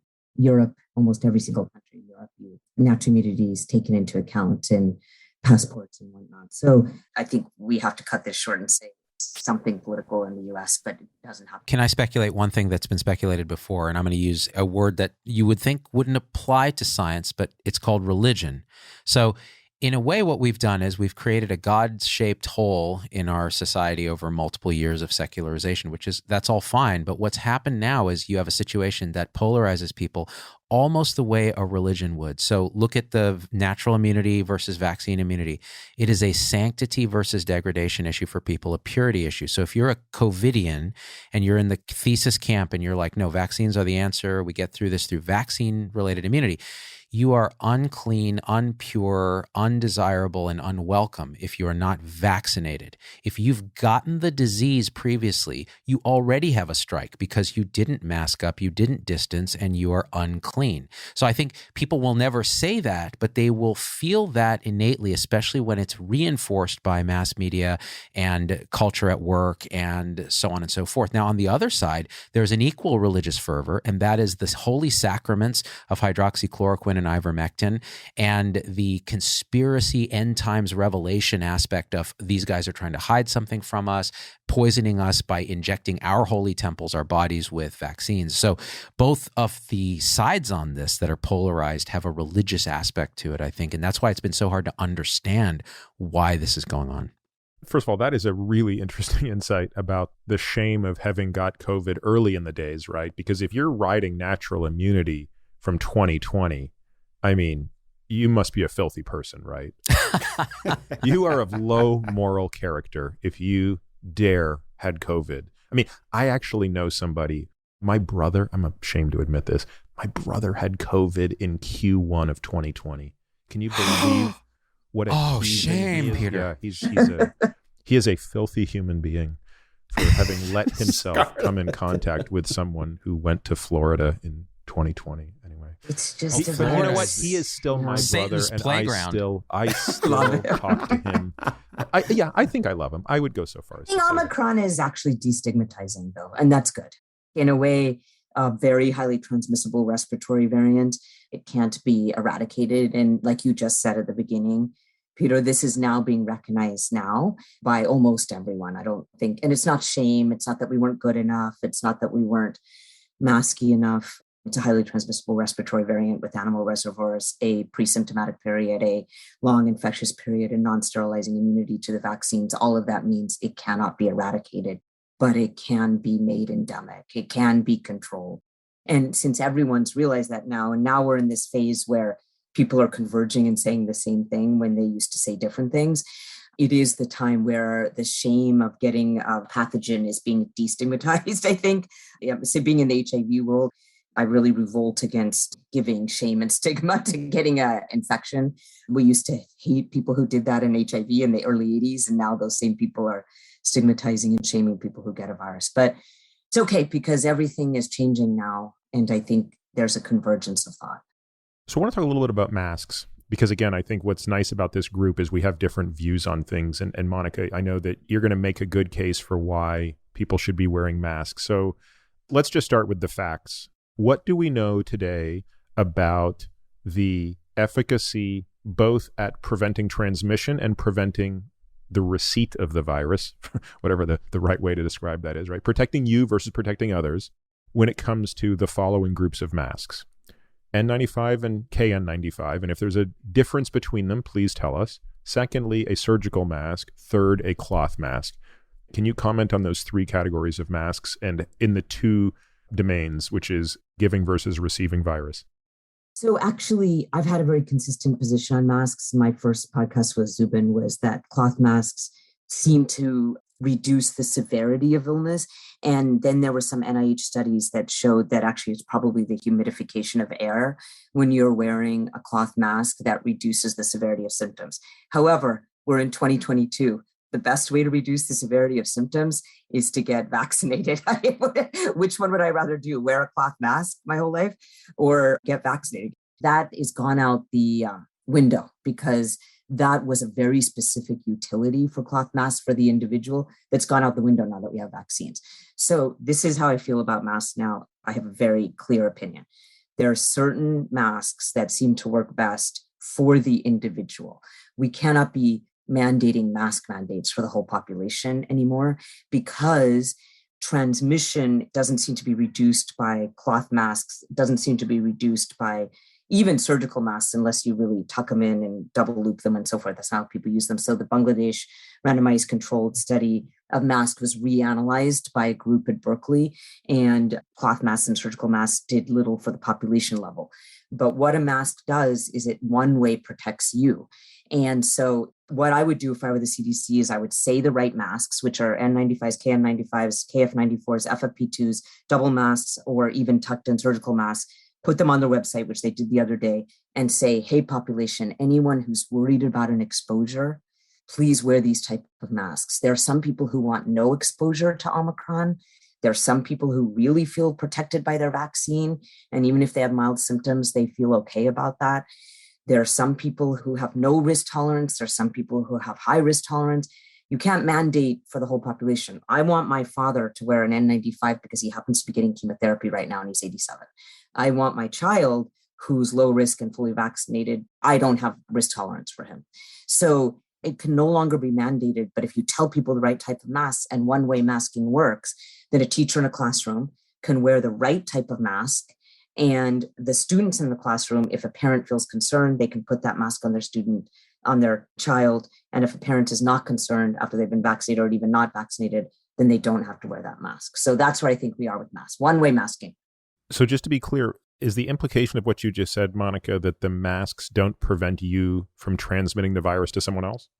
My interest in cloth masks and my interest in masking were for the individual, for reducing severe disease. And I think we do have that data now from the NIH with humidification of air. However, the Bangladesh RCT mask study, which was published in Science, has now been corrected because the raw data got put out. And so 3 groups looked at the raw data, and it didn't look like cloth masks reduced transmission. And even surgical masks actually was much less than originally said in the interpretation of the Bangladesh RCT in villages. Probably if you maybe like tucked it in and double looped it and like really sucked it to your face, you could make surgical masks work better because they're polypropylene material. But at this point, we are this far into the pandemic. We have vaccines. There are some people who want to wear masks and never have a risk. There are some people who don't and are okay with having a mild infection or getting exposed because they feel secure about their vaccines. And I think the entire equation has changed with masks. I have no tolerance for my father getting exposed because he's getting chemotherapy. Just to be clear, Monica, when you go and visit your father, you're going to wear a mask as well, I assume. I mean, I can understand why he should be in the KN95 or N95. Yeah. Do you wear one then to go and see him? I haven't seen him since he's gotten his 3rd dose of chemo, but when I see him, I will see him in a couple of weeks. I'll either test and make sure that I'm negative before I hug him, or I'll wear a good mask while I'm waiting for the test. Of course, I can't expose. He is in that category where he can have a severe breakthrough. Yeah. So the implication is that the mask, he wears a mask to protect him, and you will wear a mask to protect him. I will do that. But the point is that in where we are with vaccines, that may be my choice, but it is a difference between a mandate. And I'm telling you, I'm in a state that mandates masks. So I'm really saying this very clearly. If we can tell people the right type of mask to protect themselves, actually his mask will protect himself. I may not need to wear something because his N95 protects him just fine. It's why he is right now wearing N95s when he goes out to a grocery store. His masks protect him. If you tell people the right type of mask, there are going to be people for the next 3 years who wear those right type of masks for themselves everywhere they go. I don't need to wear a mask to protect him. I'm really pushing on this because on the last podcast, I was very vocal about my personal choice, which is I don't wear a mask. I never wear a mask. Luckily, I live in a state that is, what can I say without offending people, free. And so we don't have to wear masks anywhere. And very few of us choose to. Kids don't wear masks in schools. It's a free-for-all here in Texas. And the amount of hate mail I got for that statement was, boy, I was surprised by that in a cute way. I couldn't believe how many people got so angry at me for not wearing a mask. They must be aware of data I'm not aware of. No, the data is very clear now at this point because we've had 2 years of data on masks, and I have been a huge mask proponent until the vaccines came out. So I was really, really into masks. It's like all people would interview me about. I was hoping you were going to smack me silly for not wearing a mask because I want to hear the case, right? I want to understand. No. At this point, I would actually advise people to look at Joseph Allen's work, Sheridana's work. One-way masking works. We have vaccines. Anyone who wants to wear a mask should. Anyone who wants no exposure should. And it should be specific type of masks, those 6 that I just said. And that can be for a child, that can be for an adult. Can we recite those again? Yes. N95s, KN95s, FFP2s, KF94s, a double mask with cloth and surgical, or the final option is actually a cloth mask with a surgical filter inside, that's polypropylene material. That's probably the most comfortable option. So a cloth mask with a filter inside. Those have all been studied very well. They all protect the individual. And if I want no exposure, I can wear one of those masks. I want my father to have no exposure. He can wear one of those masks. But if I am comfortable with having some exposure because I'm fully vaccinated, then I don't have to wear that mask. And that's where we should go to in this country. And again, I will refer everyone to Joseph Allen's work because he has been working on COVID mitigation for this entire time, and he wants one-way masking now, and so do I. So what's the group consensus on how long people will need to wear masks on airplanes and in airports and in federal buildings and in places like California? California, I think they're going to start unmasking in 2054. General. No, just kidding. I will say I live here. Everything's changing. There is the acceptance of endemicity is now being talked about at very high levels. So the Biden administration task force advisors wrote a piece in JAMA just 2 weeks ago that was similar to a piece I'd written in Time that said, you have to accept that we have to live with COVID. And so I think there's going to be 4 things that happen that are different now than before what used to happen in the world. We have to protect ourselves from respiratory pathogens as a whole. We're probably going to always vaccinate. We need better treatments, and we need more of those treatments. The third thing is probably there's going to be more attention paid to ventilation for all respiratory pathogens. And then finally, there will be people, and there will be recommendations by the CDC that anyone who wants to mask can wear those 6 types of masks from now on. But I don't think it can be mandated. And I don't think it'll be mandated in California after February 15th, nor do I think it will be mandated in travel after March or whatever date Biden has said. That is fantastic news to hear. One-way masking works. It's like your vaccine protects yourself. Your mask protects yourself too. And for those who are very concerned, I'm so happy for them that we now have such good data on which mask they should wear, including my father. I was doing some video work last week for a documentary that I'm doing, and everybody has to get a COVID test right before, and everyone has to be negative. So you got a whole group of people that just had a PCR test that demonstrates they're negative. We're all on this very small, intimate set, and it's one of these things where I have to talk directly to a camera, which I can't do. I have a real block when it comes to talking directly to a camera. So the only time I can talk to a camera is when I have this thing called an Interatron, which allows me to look at a person's face who happens to be sitting next to the camera. So everybody on the set is in a mask except me. I say to the woman who's in the Interatron, who I'm supposed to be looking at, can you please take your mask off? Because the whole purpose of me being able to look at your face is to be able to read your facial expression so that I can be speaking to you properly. And she said, well, I don't think the rules allow me to take the mask off. And I was like, but everybody just had a negative PCR test. I think everybody's vaccinated here as well, for what it's worth. Why are we wearing masks? Oh, and by the way, you're about 6 feet away from me. It was just like part of the rules of how this thing had to be done. You sort of now know a little bit about my personality, which is just how logically inconsistent things really are a challenge for my endothelial function via my blood pressure. Zubin, you brought up the idea of religion. I mean, you brought up the idea of secularization in a society leading to almost semi-religious beliefs around different topics, and masks have become one of those in this country. But the data is super clear. Yeah, I think you nailed it. So, Peter, you are an impurator. There's, again, a dirty sanctity issue that comes up where people who are very conditioned about masks, who don't see it logically, feel it emotionally, and they see someone without a mask and they feel like this is a dirty person coming to invade the sanctity of their body. And this is how we've conditioned people, unfortunately. Like the way Monica talks about masks is how I feel about masks. It's now an individual choice, and it's great. Like for my parents who are elderly with multiple comorbidities, absolutely. But logical inconsistency, you know, I have people in my studio, we're now 4 feet, 3 feet across from each other, talking very loudly. We're all vaccinated. We're all comfortable with our risk, even in the setting of Omicron, where again, the great shaming mechanism has been leveled. And so hopefully some of the religiosity starts to dissipate, but I wouldn't hold my breath. I think it's going to take some time. Marty, do you have any sense of how many children in the United States are still being mandated to wear masks at school? Is it the majority or minority at this point? I would say it's the majority. I mean, it's up to local school districts in many states, but I would say it's the majority. And unfortunately, a lot of them are wearing the cloth masks. They're getting all the downside of hiding their faces, not learning how to read facial expressions, all those other things, and none of the supposed upside. None of the benefit.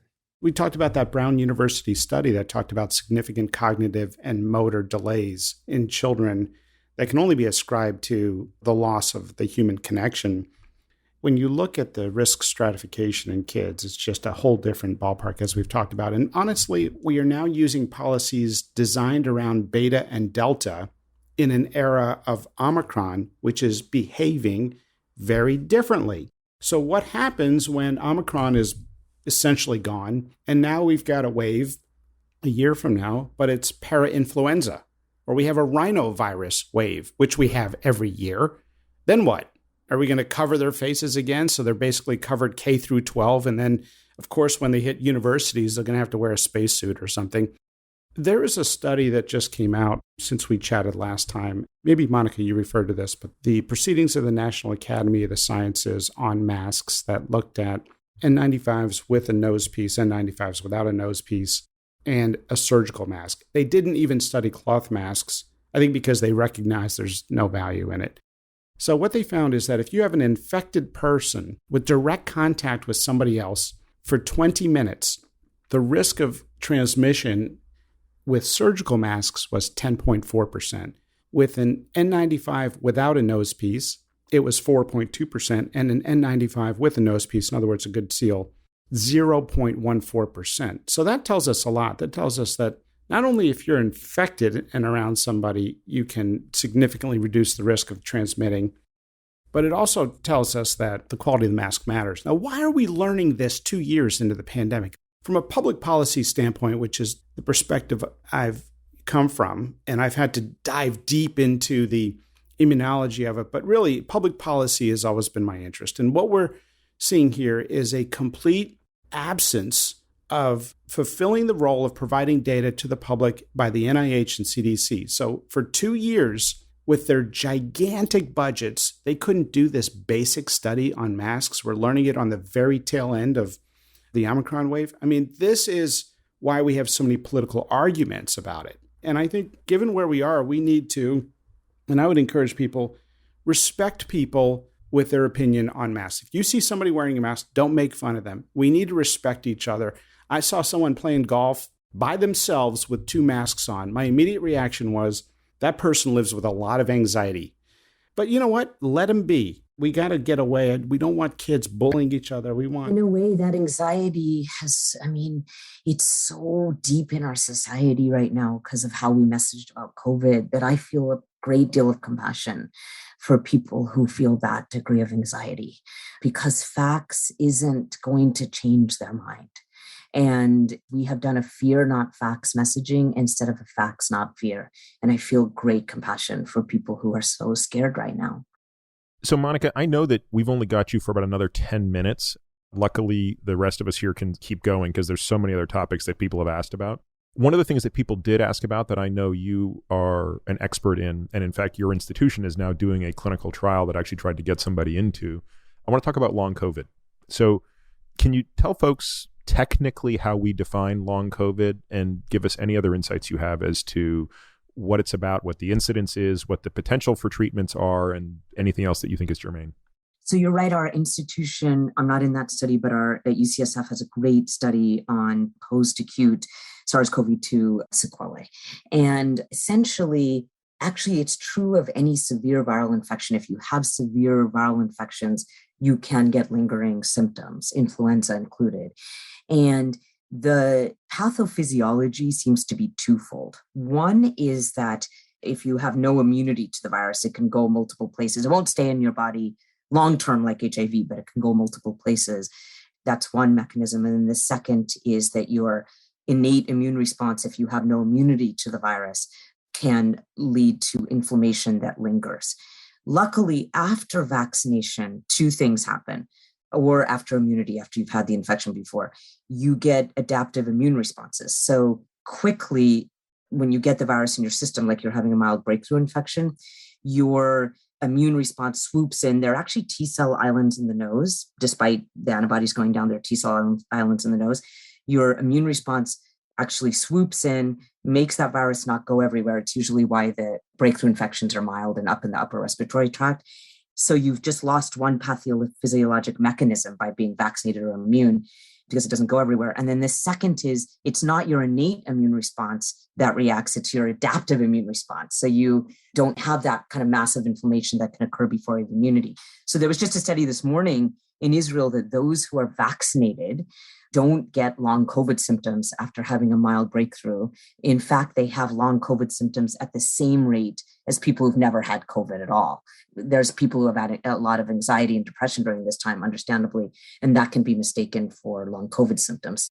I don't think I was aware of that, Monica. You're saying that there are people who are being, quote unquote, diagnosed with long COVID who have never had COVID, and it's really just a manifestation of anxiety?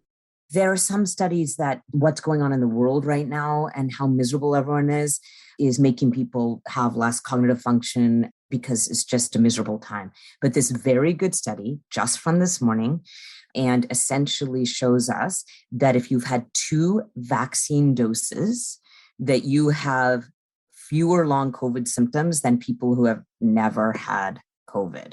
So basically, vaccination both brings your long COVID symptoms in check. So getting vaccinated for long COVID is one way to treat long COVID.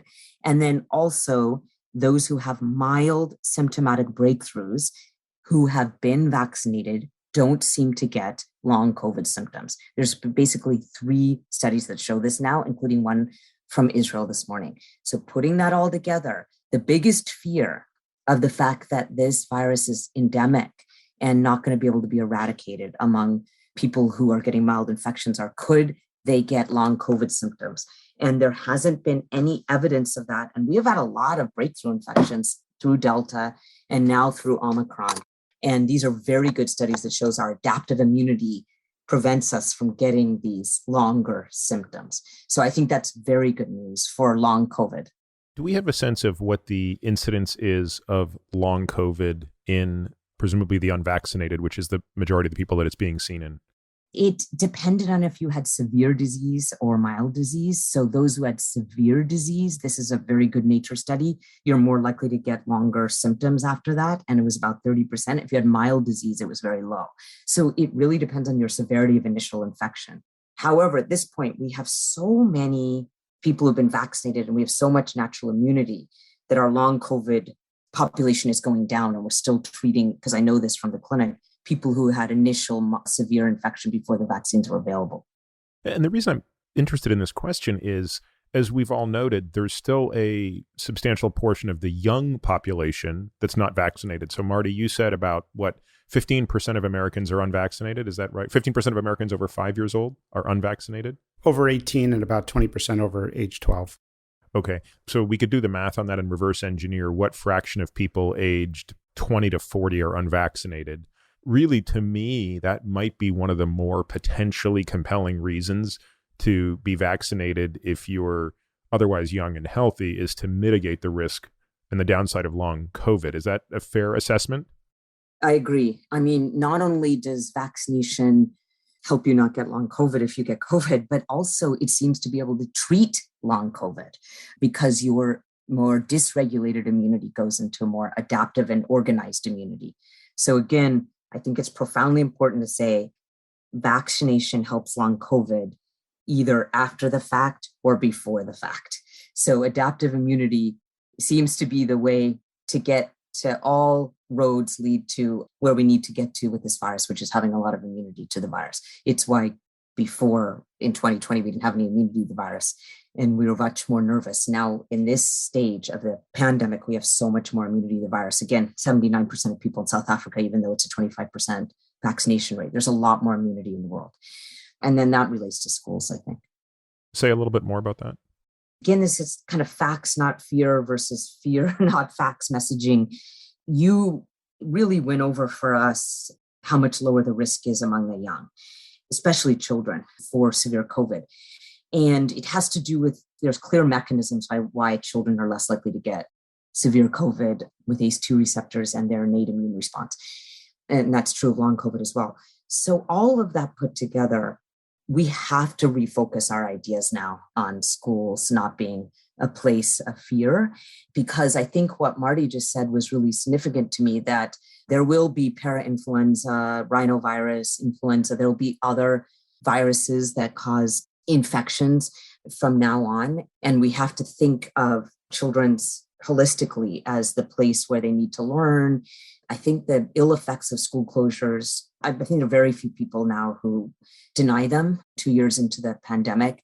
The ill effects include mental illness, anxiety, depression, eating disorders, and learning loss. And all of that put together means if I were in charge of the nation, I would put my emphasis on schools, because children are our most, any society is from the beginning of history is the most precious resource. So we put a lot of fear. We ask children to shoulder a burden for older adults. And we have the vaccines, and we've had the vaccines now for a year. We need to now move towards normality for children in schools. You see it, like Harvard just said, they're not going to do asymptomatic testing or contact tracing starting in the spring semester. They're going to have normal college. Johns Hopkins is still not having normal college. Some colleges are going normal, some aren't. Harvard being Ivy League, hopefully will have an emphasis on others. Maybe Joseph Allen being there is helpful for the one-way masking argument. If you want no exposure, wear your good mask. So you're seeing things change. Will they still be requiring boosters? They just announced over this weekend that they're going to have normal school in spring semester. I'll need to see the fine print on that because I still, as you can tell, it's a real bone to pick with me that we're mandating vaccines in anybody, but boy, especially in college kids. And then to mandate boosters, I'm struggling. Yeah. So fair enough. I will say that the idea that college students, Marty wrote a really poignant piece on this, but the college students would be more restricted than all those adults in the restaurants and bars and sporting events. And it would be the college students that would be most restricted. It was a very poignant article. And Harvard, of all places, saying they're going to have normal school in the spring semester and accepting that we can't eradicate a virus, for me, was very hopeful this weekend. Well, Monica, I really appreciate it. Thank you for making time today. I know you have to run. Zubin and Marty and I will have a lot to continue talking about, and we'll try not to talk about you too much and your crazy being on kidding. Actually, I will tell you that everything that we just talked about this entire podcast was based on data, and I think it's good. We don't use a fear not facts approach, but data is the only way to get through this pandemic. We knew this in medical school the whole time, but it hasn't been data-driven in a lot of cases. It's been fear-driven. So I hope we can change people's minds with the data. Likewise. Thank you, Monica. Thank you very much. It was great to talk to all of you. Thanks, Monica. Great to see you. Thank you. So, guys, one thing I want to build on that Monica indirectly alluded to, right, which was the importance of keeping kids in school. It kind of reminded me of, we're going in the Wayback Machine now, but do you remember in spring, summer of 2020 when Sweden didn't lock down and everybody looked at Sweden as though it was crazy? I have not gone back and looked at Swedish outcomes. Do either of you guys know anything about how the situation shook down? I think Marty has more data and I have more anecdote. So maybe I'll start with the anecdote and then Marty can fill in the blanks. So I get a lot of messages from Swedes. Recently got a really good detailed one of somebody who's not in healthcare, but who studies this stuff in general, and said, remember, I think a lot of this that we're talking about, we have as people failed to see context where context is absolutely crucial. And so putting Sweden in context, you have a Nordic country that actually over years has developed a relationship between its population and its government that is trusting. And it took a lot of different approaches to do that. Their healthcare system's a certain way, their public welfare system's a certain way, and they have a certain type of population, a lot of whom live in single homes. It's easier a little bit to distance, things like that. So that all being said, they took a tack that said, okay, large events, large gatherings, there were rules about that. So it wasn't just like let her rip in the early days, but their public health officials like Anders Tegnell and these guys were saying, listen, in those days, they did not know when a vaccine was coming. It could have been years. So they said, we need to design a public health approach that's going to be a long game approach, thinking years. So they said, we cannot shut down schools. And they did not. If anything, for like a period of a couple of weeks, it was never months there. Early on, what they found was they did have a higher mortality per capita rate than their neighbors, largely because the one big mistake that was made early on is failing to protect nursing home patients who are the highest mortality, highest risk in the early days. After that, though, so 2020, in 2021, it seemed the data shifted to where actually, no, their excess mortality was not higher than their neighbors, and they actually did quite well. They continue to have trust, although there was a little bit of controversy. And overall, they've stayed mostly open. They had some businesses that suffered that the government directly stepped in and paid salaries and things like that. So there was more of a social support network, but they really were playing the long game. And it seems like so far, they've done quite well. So Marty, what are your data points on this? Yeah, so Sweden is a fascinating case study because they took a radically different approach. And while there was early criticism of their strategy, nobody talks about them since that time. And it turns out that their data are very impressive. So the total population rate of the mortality per capita in Sweden, all in all, cumulative, this entire pandemic has been 1 in 663. Now, by comparison, in the United States, it's 1 in 387. We're talking about a radically different confirmed deaths per capita rate. Now, that's according to Statistica. And if you look at where Sweden falls, it's around the middle. But remember, most of the countries in the bottom half are not reporting reliably. Burundi is, one of the lowest mortality rates in the world. They're obviously just not capturing a lot of cases. So it's a fascinating example of what happens if you do a selective protect vulnerable people strategy and then figure out a way to continue living life. Now, the real question is, what is their excess mortality from non-COVID deaths? In the United States, there's a suggestion that excess mortality, you may have seen this report come out, is somewhere in the range of 20% higher than the COVID mortality rate. So there's been something like last year, 385,000 COVID deaths in 2020, but the total excess deaths that year were about 430,000 or something like that. So there's some explaining to do there, and no one's taken a deep dive yet. We know about some very broad statistics on opioid or substance abuse deaths. But if you go to the CDC's websites, and this is where the politics is maybe playing in or just government incompetence, good luck finding numbers on suicide during the pandemic. Good luck finding numbers on substance abuse. They're very crude, they're broad, and they're early. They're more delayed than they need to be. One thing, guys, that this guy mentioned too is that their degree of vaccine uptake in 2021 is quite stunning. They did a very good job because they already have innate levels of trust in public health officials.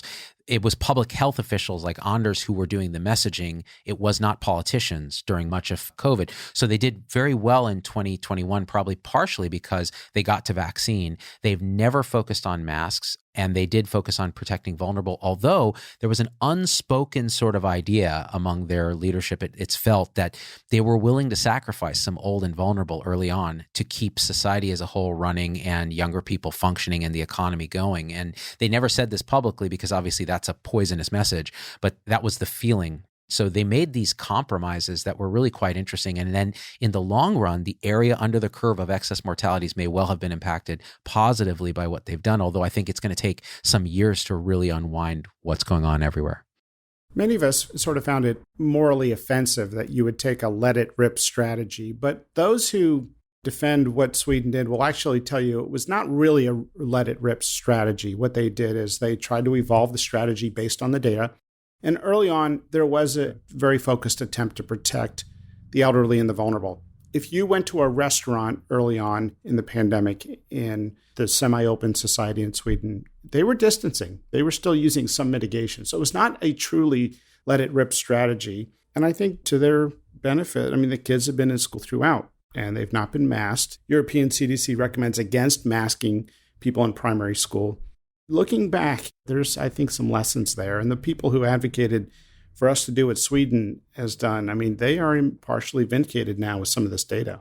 Last thing, I think it's worth reading a line from what this guy sent me. He says, my 15-year-old daughter spends a lot of time on YouTube. And when I asked her if there's anything she wants to add to what I'm telling you, she immediately said that she cannot relate to the COVID experience many talk about online. Her life is basically continued as before, and I don't see any long-term effects in terms of distrust and fear.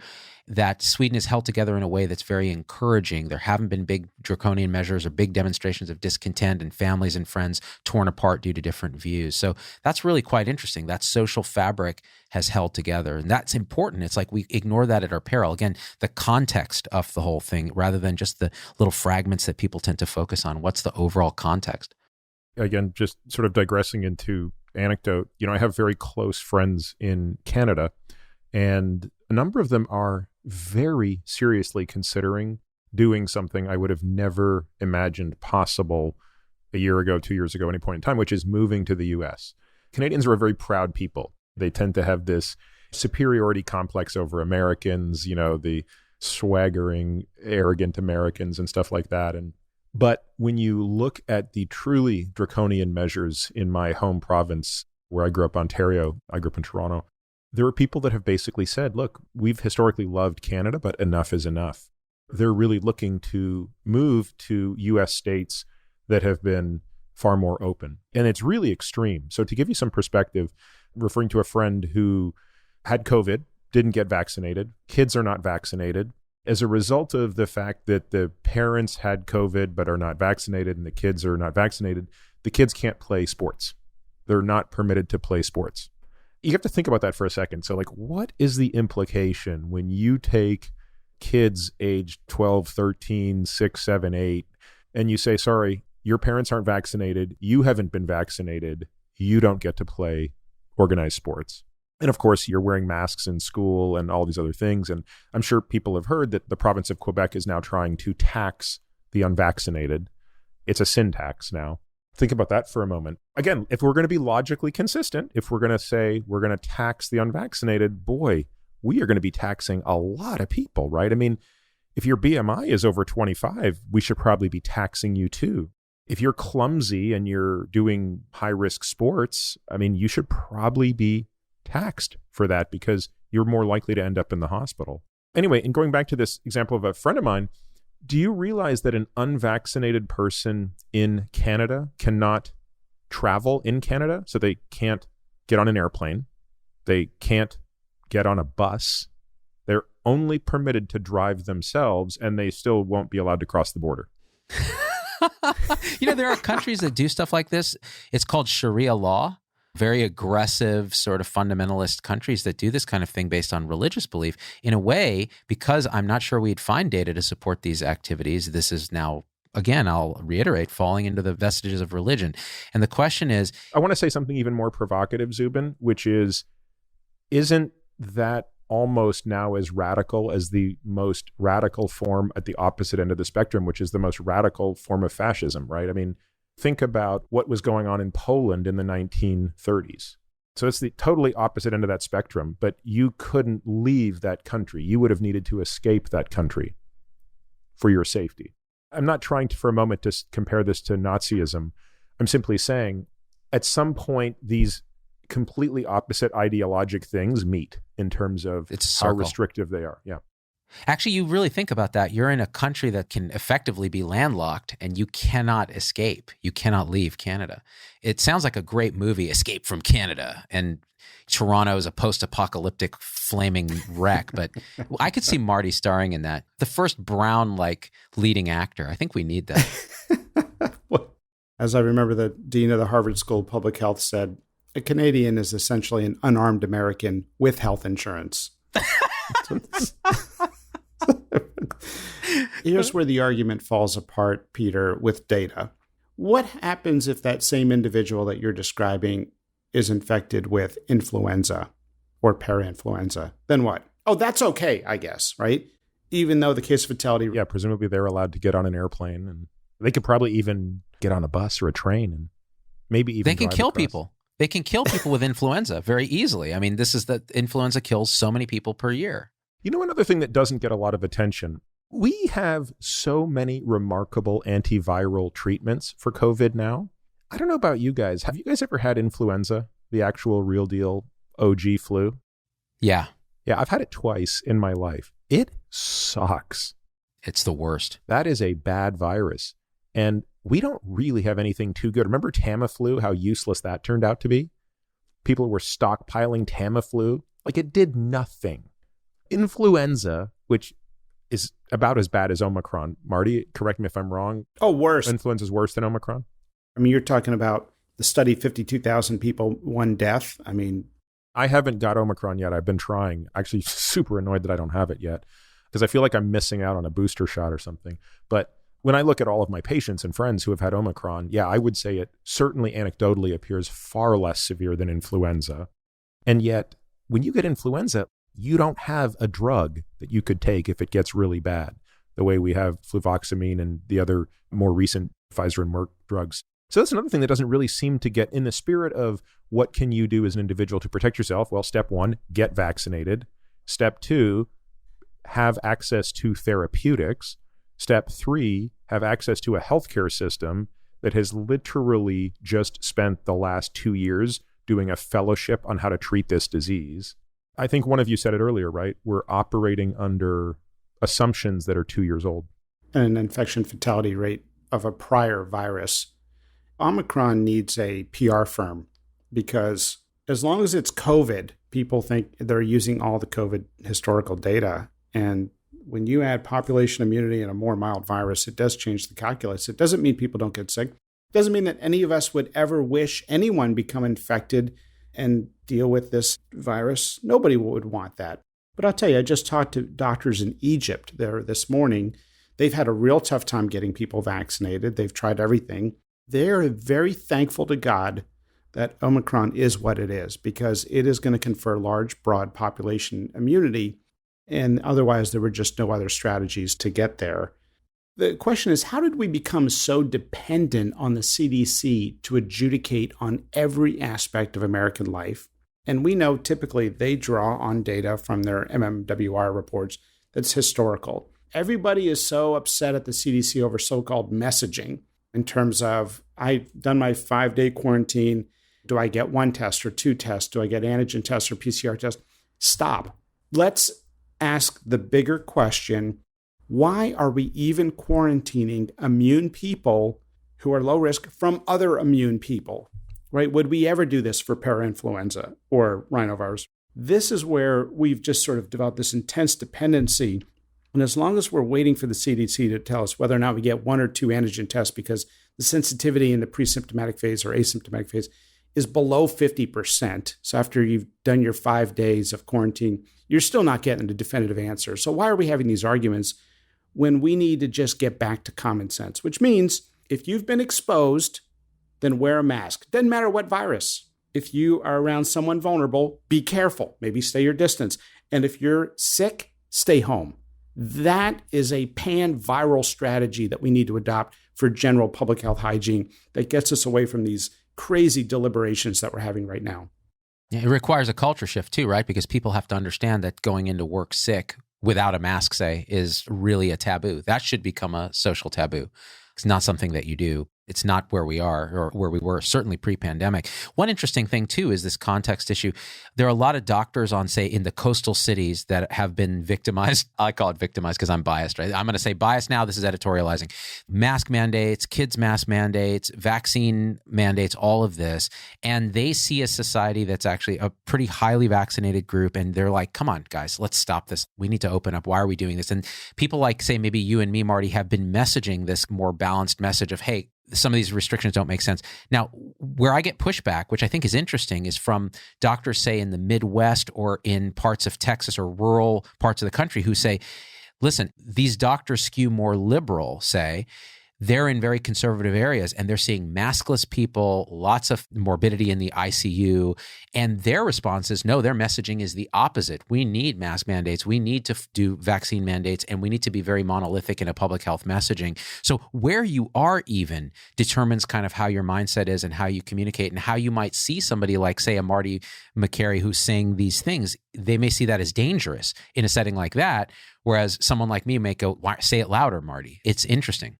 I was reflecting on an extension of that theme, again, thinking about how we were going to be talking about this stuff today and sort of getting into some of the philosophy of it. But since the last podcast came out, which was a couple of weeks ago, I've obviously been a little more attentive to all things related to COVID in the news, in the literature, et cetera. And truthfully, it hasn't been good for me. So my blood pressure has been running about 10 millimeters of mercury higher. Unfortunately, most of that is just social media. And again, part of it is just I have this anaphylactic reaction to things that are logically inconsistent. But it serves no purpose other than to hurt me. But I got thinking, why is that? We all have an agenda, and I've been really trying to understand my agenda. Because I have an agenda. You have an agenda. Everybody has an agenda. And I wish we could all wear T-shirts that said, this is my agenda. So if I'm talking to you, I see your agenda. And I can use that to help me interpret what you're saying. I think I understand my agenda really well, right? My agenda, because I'm not a contrarian. Like, I'm not the guy who wants to disagree with the mainstream view just to be different. Sometimes I disagree, sometimes I agree. I think my agenda here, we talked about this a little bit before, is I'm worried about the integrity of the profession and the broader discipline of science.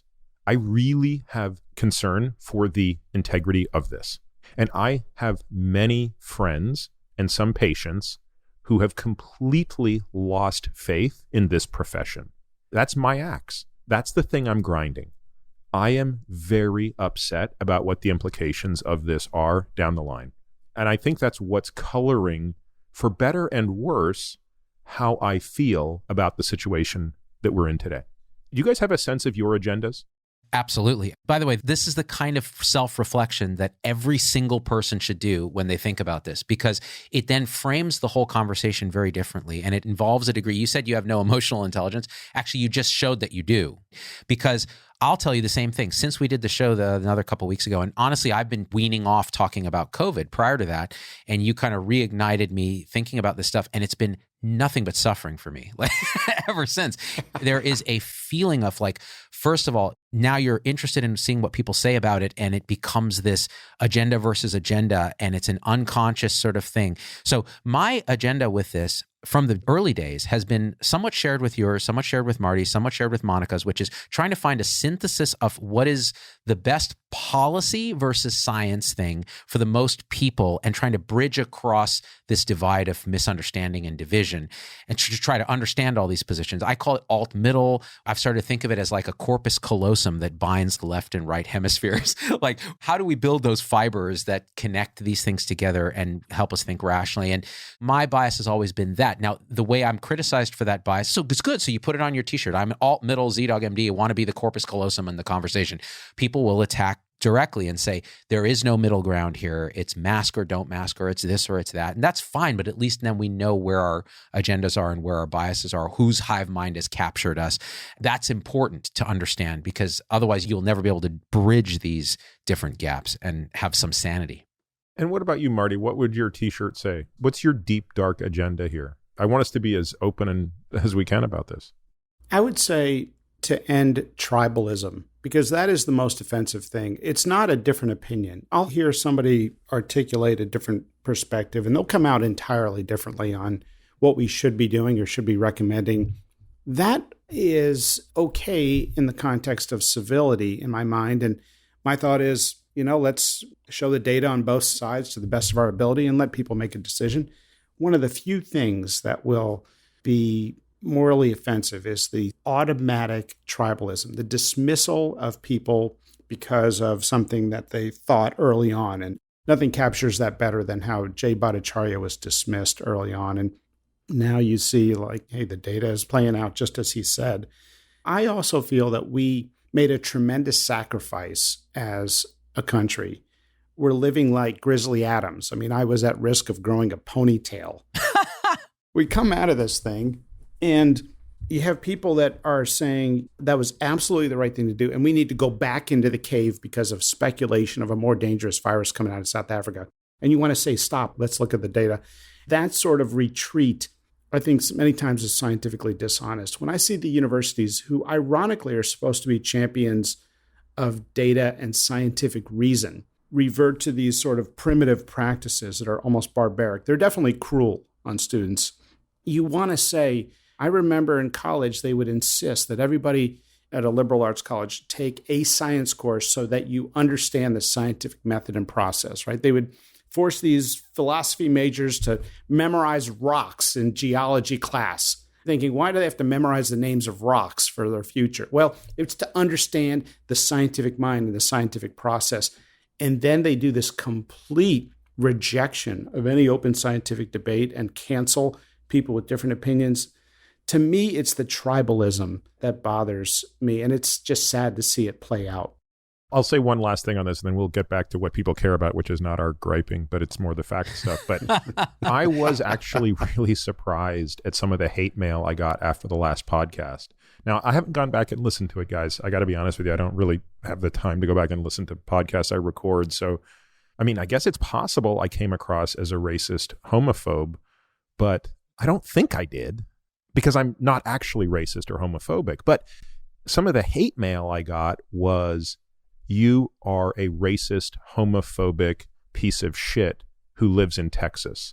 How can you say the things that you are saying about COVID? First of all, I'm like a brown guy. Like, am I racist against white? I mean, like, just help me understand more where my Self-hate. racism is coming from. These were people that just went off. Like, they went completely off. somehow my not wearing a mask and moving from California to Texas, which technically happened before COVID, but that's another story, is really all a sign of, I don't know, misogyny, racism, homophobic behavior. Like sometimes I get upset when I get nasty comments. This couldn't even upset me because I couldn't even understand. I was like literally interested in this. I was like, wow. I'm looking at the grammar of the person who wrote it. Like, were they sane? Is this a person who is having, kind of a mental break? Yeah, like China. Yeah, like. Anyway, I'm sure you guys experienced the same thing, right? Marty, unless you wanted to say something, I have some thoughts on this. And this actually relates to, say, the Robert Malone interview on Rogan. We're going to talk about this because I want to make sure we spend some good time on this. We all get asked a lot about it, so. Absolutely. And actually, this is an epiphenomenon of that interview in my mind, because he talked about mass formation psychosis in that interview. And this is a garbage term that he kind of made up from some crazy guy in Europe. But here's what's actually happening, in my opinion, and why you see what you're seeing, Peter, and we're all seeing it. Everybody's seeing it. And I don't know if I said this in our last podcast, so if I have, you just stop me and say you already talked about this. But this is what I think is happening. And others, I've been talking about this in the sense-making community online, people who are focused on trying to figure out how do we make sense of the world in a fractured information economy and so on. So David Fuller at Rebel Wisdom and other people like that, BJ Campbell. There's an idea that individual humans actually do instantiate these higher elements of thinking. We call them different things: groupthink, hive mind. He actually calls them egregores, which is a demon that emerges from groups of people and their thinking. And it used to be in the old days, you would share information in very slow and uniform ways, like whether it was mass media, just a few channels, or whether it's money as a way to exchange information because there are economic incentives, like you build a city on a river because it's easy access to ports and so on. But now with social media, you effectively have turned every human with a smartphone into an addicted machine that behaves like a neuron. And its neurotransmitters are likes, dislikes, comments, shares. So each of us is part of a network of people that acts, again, we're neurons, and we instantiate through these instant connections these hive mind groupthink tribes that Marty said, hey, we're trying to reduce tribalism. So this is why they even exist, because instantly you can be a part of this and then be controlled by it without even knowing it. And it's lubricated by social media because now the neurotransmitters, like we get our dendrite receives the information from social media, we process it, we make a decision, we send it out. And what happens is whatever hive mind you're in has certain rules, and it is competing against other hive minds in a way that we're not even able to access. And so when you say something, Peter, like you say, you know what, I don't think we should wear masks and I don't wear masks, that particular hive mind that says, you know what, masks are important, we're liberal in our political ideology, and these are the rules of that, will say, okay, we recognize here an imperator who left to go to Texas, which is a sign of disloyalty to this particular hive, and he's not saying the right things about masks. Therefore, he is absolutely evil, outsider, must be stopped. And the people who are acting as the neuron in that network don't even know they're doing it. They actually believe this, but until they really introspect or they talk to you in person or something happens that breaks the spell. But I think that's what's happening. So the Malones of the world are captured by the antithesis groupthink hive mind. The, say, Fauci's, Eric Topol's of the world are more captured by the thesis hive mind. And who are we in this middle corpus callosum hive mind? We're hated by everyone. That's my thinking on it. Well, I will say this. Some of the messages that meant the most to me were, I have been morally opposed in every manner to getting vaccinated until I heard this podcast. I actually think I might get vaccinated now. That's worth all the hate mail in the world. And by the way, I don't think the purpose of these podcasts is to, hey, let's make sure we figure out a way to get everybody vaccinated, right? It's, how about we give people the information so they can make the best decision in their best interest? But when someone says, a buddy of mine who's the most anti-vax human being in the history of civilization just got vaccinated because of that podcast, I think, wow, that's fantastic. There is hope that information can trump fear. I get the same thing, and I'll say this, that I get a lot of criticism from hardcore vaccine absolutists in my messaging, saying it opens the door. You and Marty McCary and Vinay Prasad and Peter Attia and Monica Gandhi opened the door for people not to vaccinate. It's criminal and you shouldn't do it. And making videos that say vaccinate and chill is irresponsible in the setting of Omicron that's killing so many people and so on and so forth. And again, I just feel that hive minds rejection. Whereas we're seeing the outcome, which is people are actually making reasonable decisions based on information that's non-judgy and non-shamey. Why I think you were effective in convincing that person to get vaccinated, or the discussion was. I don't think it was me. I think it was just the podcast, to be clear. It wasn't anything I did per se. I think it's the honesty. I think people are starving out there for honesty on this topic. That's not tribal. It's not an allegiance to a party line on what we have handed down to us as an edict. I think it's this very genuine humility around the data and a virus that changes and evolves, and we have to change our thinking in real time. So I personally think people are starving for honesty out there in data. And I also get millions of comments and emails, and most of them are, thank you. But like all of you, I can't keep up. And we've had these conversations offline. But the one email or the one inquiry that I will actually carve time out of my day to have a conversation with is somebody who is on the fence about getting vaccinated, spending time and just explaining things with a non-judgmental approach. By the way, we've been doing this as physicians our whole careers. We don't mandate somebody does dressing changes. That's right. We don't mandate Whipple procedures for patients with pancreatic cancer. It's like, yeah, look, I mean, if you don't operate, the odds of it killing you are X. And if you operate, the odds are Y, which are lower than X. But in the short term, there's this risk. I mean, yeah, it's like physicians are very good at having naturally Bayesian discussions. Can you imagine if you don't have this Whipple procedure, you won't be able to travel because they'll catch you at the TSA and you will lose your job, and they'll treat you like crap when you come to the emergency room next time because you're unwhippleized. If your A1C goes above 7, you're not allowed to work here anymore because it demonstrates you're eating too much and not exercising enough. And we can't have you in this place of work. I'm sorry. You just can't do it. Your potential future diabetes and diabetes-related complications could overwhelm the healthcare system. We want their A1C to be lower, right? But it's the approach. Is it a judgmental or a loving approach? That's right. You can't shame somebody into lowering their hemoglobin A1C. You know what shames people into that? The fact that they attract ants when they urinate. That's enough. Spilling that much sugar in your urine. We got to talk about those things. All joking aside, this is exactly what Monica's entire career has been based on. How do you message to say people at high risk for HIV? You don't shame them. You don't mandate they wear condoms. You don't mandate abstinence. It doesn't work. You have conversations that are by nature Bayesian. Here's the risks and here's our priors and how you think about it. So let's get back to some fact-based insight for people. Where are we, Marty, on monoclonal antibodies as a therapeutic option? So let's come back to early 2022. Everybody's getting Omicron. Some people are getting a bad case of it. Are monoclonal antibodies effective? If so, which ones?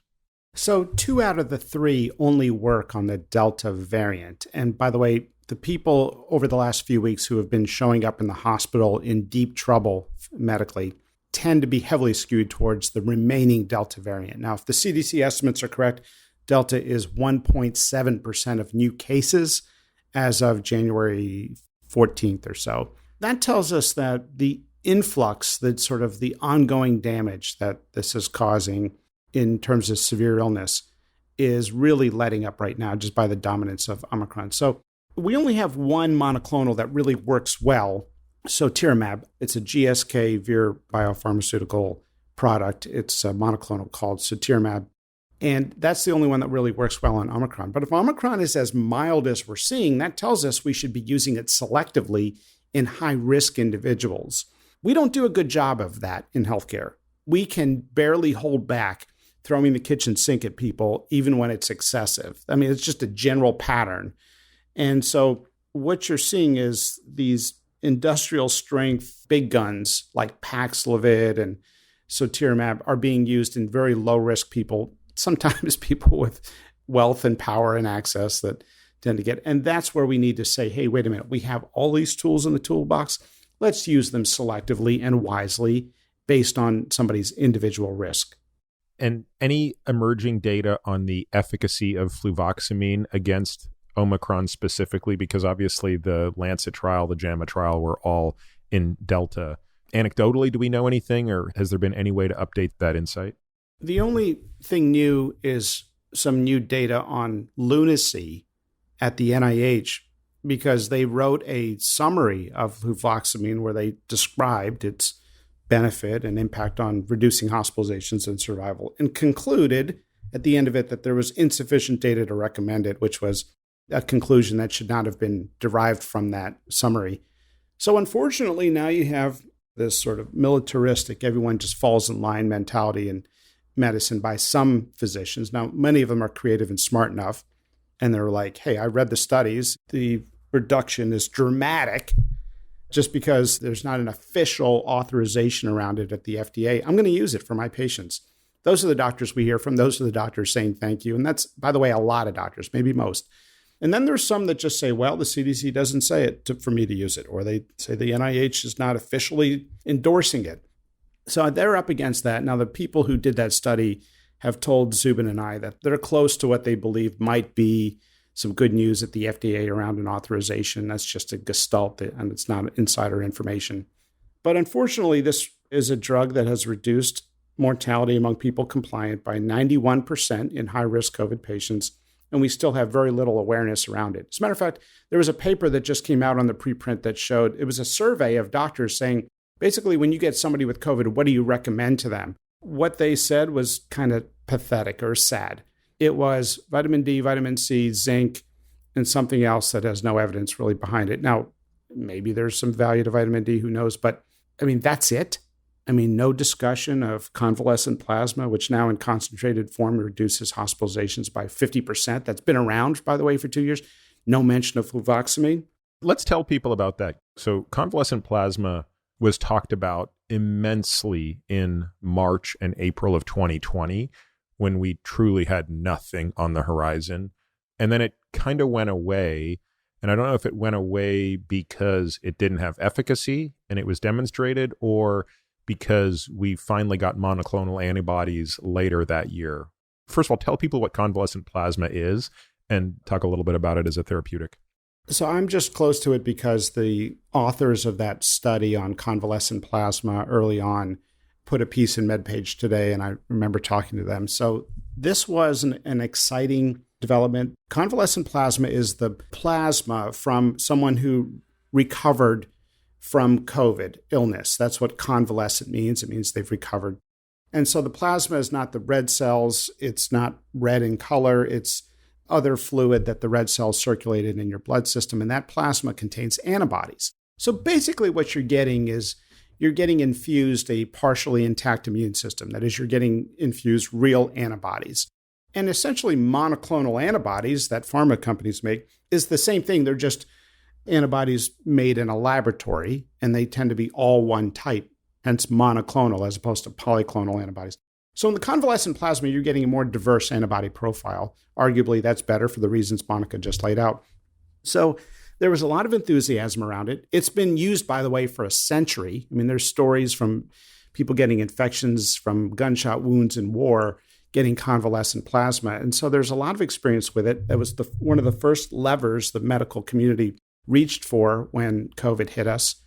And so people were getting it, and there was a benefit, but the benefit was small. I think it was a reduced hospital stays from like 13% to 9% or something like that.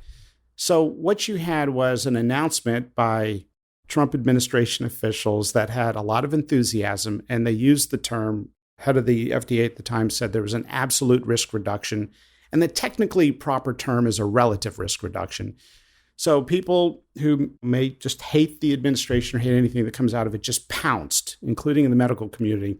They pounced, and this is an unfair representation of the data, and they just went. So there was this sort of backlash. It was, in part, in my opinion, politically driven. So then you didn't get a lot of attention around it. There was sort of this confusion, and the head of the NIH, Francis Collins, was asked to weigh in on convalescent plasma, and he said, we need a randomized controlled trial, which is, in my opinion, kind of a cop-out. Here we had strong data in a non-randomized fashion because they were telling people, hey, we've got this. Do you want to try this on a trial? By the way, in his defense, I think that's a totally reasonable answer, even if done in parallel, right? It's like we should have an RCT of this stuff. Yep, we should. But what he did is he threw water on any sort of interest in using it clinically. A lot of it was in the sort of the news media, distorted, but I agree. So then you had Pharma companies basically saying, hey, we're making antibodies. Why use convalescent antibodies? But there just wasn't enough to go around, and convalescent plasma fell to the wayside. Now, the authors of that study had told me, hey, we're not using this therapy. It's only $40. No pharma executive gets rich off of donated plasma. We need to start talking about this more. Well, around that time, another study, Critical, came out and said, it doesn't really work hardly as well as the original trial showed. Now, I reached out to the study authors of the first trial that showed a benefit, the New England Journal, and they said that study was flawed. The design was flawed. We need more research and trust us. It's coming. And they were very frustrated. So they eventually published a study that came out very recently that looked at concentrated convalescent plasma. Concentrated suggesting you're getting more antibodies in that infusion. And it showed a dramatic reduction in hospitalization, a reduction by 50%. Well done study. Still, nobody talks about it. You don't hear about it much. It's, oh my gosh, can you believe there's not enough monoclonal antibodies from Regeneron?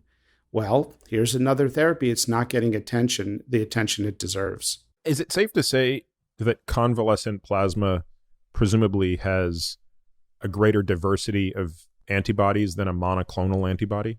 Sure. Yes. But we don't yet know how effective convalescent plasma will be against Omicron. But we know, obviously, for understandable reasons, that at least 2 of the 3 monoclonals are not effective because presumably they're no longer binding to epitopes that are sufficient to kill the virus. That's right. In general, when you are exposed to a virus, you get a more diverse antibody response or profile than you do with just a monoclonal infusion. There's 2 reasons why people think natural immunity is stronger or more effective than vaccinated immunity. One is you get a more diverse antibody portfolio in the response. And the other is the reason Monica alluded to, and that is natural immunity is based in the mucosa. It's more mucosal-based immunity, so it's more on the front lines of defense. Okay, so therapeutics. Do we want to talk a little bit about Robert Malone? Tell folks who he is, Zubin, and why his name is on the lips of many, both disciples and non-disciples, or those who want to banish him from the universe. Yes. Robert Malone is an interesting epiphenomenon, I think, of our division around this into these 2 churches of Covidian and Covidiot. And he's an interesting guy. He's definitely a scientist who was involved early on in some of the work on the mRNA technology in general, and in particular, wrapping that mRNA molecule in a lipid particle and a fat particle that allows it to be taken up by cells. In that case, it was mouse cells, looking at an HIV protein expression to work on a HIV vaccine, which it turned out didn't quite work out because it didn't generate an immune response, but the technology was there. So he was one contributor in a vast chain of contribution that actually led ultimately to where we are now. But his particular contributions and patents that he had expired a while ago. He'd given up looking at that and had moved on into different directions on DNA vaccines and things like that. So he bills himself as the inventor of mRNA technology based on what I just said, where he is a small piece of this puzzle. But using that credibility and also the credibility of working as a consultant in different government entities and things like that, he makes a series of claims about vaccine safety that ultimately got him banned from Twitter, which got Joe Rogan's attention. And Rogan then gave him his platform to say, okay, if you're banned on Twitter, what are you saying here? And so there are multiple claims that he's made. And I'll start by saying this. I think some of the things that he said that were correct are things like, A, you don't just give infinite boosters to people because that's not a good idea. That we already talked about earlier.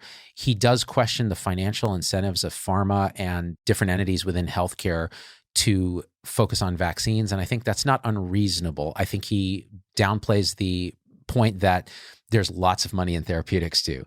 Those are the main things that I think establish his credentials as a heterodox thinker. Now, that's all. And then every major point that he makes is fundamentally flawed, if not a parroting of an extreme anti-vaccine position on these things. And we can go through some of them unless you want to stop me. And I'd like to go through some of them specifically. So maybe take them in kind of a point, counterpoint fashion, if you will. Yeah. So one of the things he says is that PCR is overestimating the number of COVID cases and that it's not accurate. The truth is, it is quite accurate. It's very sensitive and it's quite specific. So that's just not quite right. And his point is, we're overcounting cases and so on. Does he provide an estimate of the magnitude by which it's being overcounted? I don't remember if he did, but I don't recall him saying specifically. He does make other magnitude estimates. For example, he says, if we had just provided early treatments in the form of hydroxychloroquine, ivermectin, monoclonals, et cetera, it is a fact that we would have saved 500,000 U.S. lives. And he provides no data to actually support this. That's, I think, an unsupportable claim based on information that we have, especially since there's not evidence that hydroxychloroquine and ivermectin actually do anything. That's compelling. That's still being studied with ivermectin, but with hydroxychloroquine, it was quite clear. He said that hydroxychloroquine was shown to be active against the original SARS, but this is a bit misleading. The original SARS, in vitro, they used chloroquine and it inhibited the virus in vitro. But there are millions of compounds that will do that. It was never shown to be anything beyond that. So that's a misleading statement. He then discusses that the spike protein that is used in current vaccines by Pfizer, Moderna, et cetera, was never tested for safety. Their spike protein was never tested for safety. But he then either is deliberately misleading or misunderstands the scientific process with this, because that's what the clinical trials with tens of thousands of people were doing, was showing, the spike protein that we've coded for with this mRNA is safe and effective in a human population. So that's just not true. The other thing he says that's abjectly untrue is that there were no preclinical or animal studies on these particular vaccines or mRNA constructs, and that those are findable. They're all there. So that's just simply not true. Let me see here. There's a lot. He made so many claims, pulling up some of them here. He made the claim that hospitals in particular are mischaracterizing COVID cases. Now, this is a claim that actually has some validity in the sense. Hospitals are paid more for COVID patients. This is true. So there is some incentive to code in a medical billing situation, upcode, this is COVID, even though it may be like pneumonia or something else going on, MI, but he also has COVID. In the early days, they've kind of looked at this and it's not clear that that was happening because to some degree, there's a fraudulent component there. Like that's just straight up fraud. So he specifically said there are gunshot victims being coded as COVID patients. And by the way, that could be true if a gunshot wound patient has COVID, and if there's a greater financial incentive to take care of a COVID patient, you could do that. It would be unethical. I think it would be against the spirit of how one is to code. And I guess you could argue it could verge on fraud if the billing entities are rigorous enough to say, why was he admitted to the hospital, and ask that question, right? Yes, that's exactly right. You nailed it. So it's fully within the realm of the possible, but I don't think in practice that it happens at a level where it would explain anything that would move the needle on the pandemic. And actually, you can just look at excess mortality figures in the U.S. to know that something is up. It's a combination of COVID and the peri-COVID phenomenon of our response to COVID and other things that COVID does. By the way, what was the excess mortality in 2020? And do we have 2021 data yet? Absolute lives lost above and beyond 2019? I don't remember the excess mortality at the end of 2020 because I'd done a show on this in the mid-2020s. I looked at it in 2021, and I actually have the exact number, so I almost don't want to say because I'm sure I'm going to bastardize it. I want to say it was close to 250,000 excess deaths in 2020 relative to 2019. But anyway. Got it. Sorry, I've got the numbers here. Okay, perfect. 477,000 excess deaths from March 1st to December 21st, 2020. So basically the 2020 number is 477,000. And 74% of them were due to COVID. That is, match up with the COVID mortality. So it was 400,000, 300 of which are COVID. 385,000 were COVID, 477,000 total. Oh, okay. So 500,000 excess deaths. So you can't explain this with coding, if that's part of the argument. Yeah.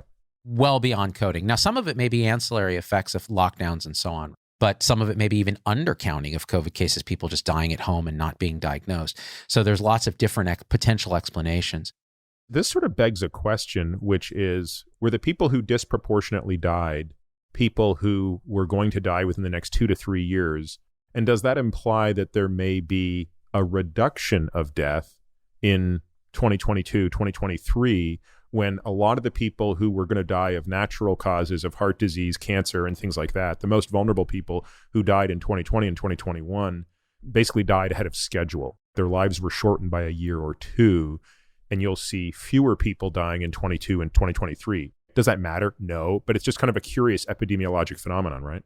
This has been discussed actually quite a bit, particularly in online circles. It's this dry Tinder theory that you took out people that were they had a life expectancy, like you said, that was quite short, and all this did was knock them over. And we see this every winter in the hospital, like flu. That's why they say pneumonia is the old man's friend, right? Like it's the final thing that in a very medically frail person. So again, what's the ramifications of it?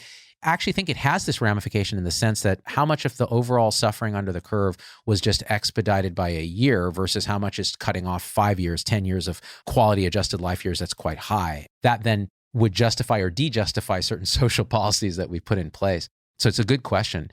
And I think relating to this, Malone asserts that we don't have good vaccine monitoring at all and asserts that there are lots of vaccine injuries and damage that we are not counting. And he talks about VAERS, which is really a hypothesis generating system where anybody can report and so on. But he does not talk about PRISM or VSafe or the VSD, the Vaccine Safety Data Link.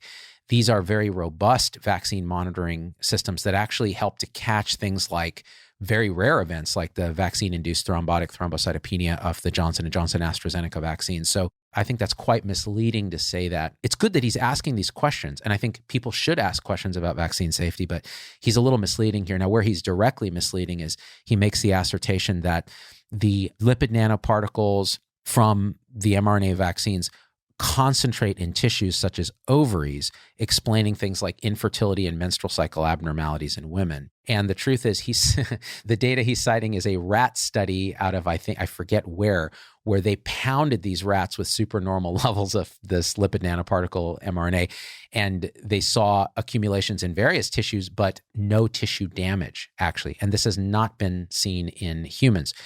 There are menstrual cycle abnormalities, so that's where he is correct. And NIH has actually funded studies on this, and what they're seeing is what women have reported, if we'd actually listened to women, that their menstrual cycles are abnormal for a cycle or two, either heavier, lighter, they skip a period. An Oregon study that I think was preliminarily released with this funding actually showed that, yeah, this may be true at least for a period or two, but then reverts back. We have not seen widespread effects on fertility. On that topic, Zubin, I remember the first one of my female patients to tell me this. She's an especially funny woman. And she said, we were actually, it was actually in a social setting as well. So we weren't like in the office having this discussion. She said, it's really funny. It seems like I was stabbed in the vagina. Is that possible? And I was like, wow, say more. And she's like, yeah, she's like, look, I've never had so much bleeding in my life. And that lasted for 2 cycles for her. Interesting. The speculation on why this may be has been rampant. Some of it is just with any infection with an immune response, there can be abnormalities in menstrual cycles. And it's that whole hypothalamic ovarian axis thing that I wish I understood better, Peter. I've never understood the lady parts. I'm going to be fully honest. My wife will confirm this. But I think the fact that we take it seriously is important. So I'm glad at least Malone mentions it. He just mentions it in combination with just the wrong thinking. He mentions other things about ivermectin that are incorrect, like Japan recommending ivermectin for treatment of COVID. They did not. He says that the Chinese were using hydroxychloroquine to great effect early on and use that as an example of reason of why we should be using it. Simply not true. So things like that along those lines. And those are the types of claims that are difficult because you can't counter a negative. In other words, if someone says, look, I mean, it's been well known that the so-and-so hospital in China pioneered a study that then led to the mass adoption of this therapy. Well, you can't search the anti-truth to that. Like, it's just, you can say, well, show me the data. But when someone's rapid fire giving you stat after stat after stat, it's very difficult to counter that. And this is why I think many people will not, they constantly want to debate. So Malone and others will say, well, we'll debate anybody. But of course, we want our friend Steve Kirsch with us, who's funding some of this stuff. And Steve is known to do this. He will just throw out, well, what about this study? What about this? What about this data out of Uttar Pradesh?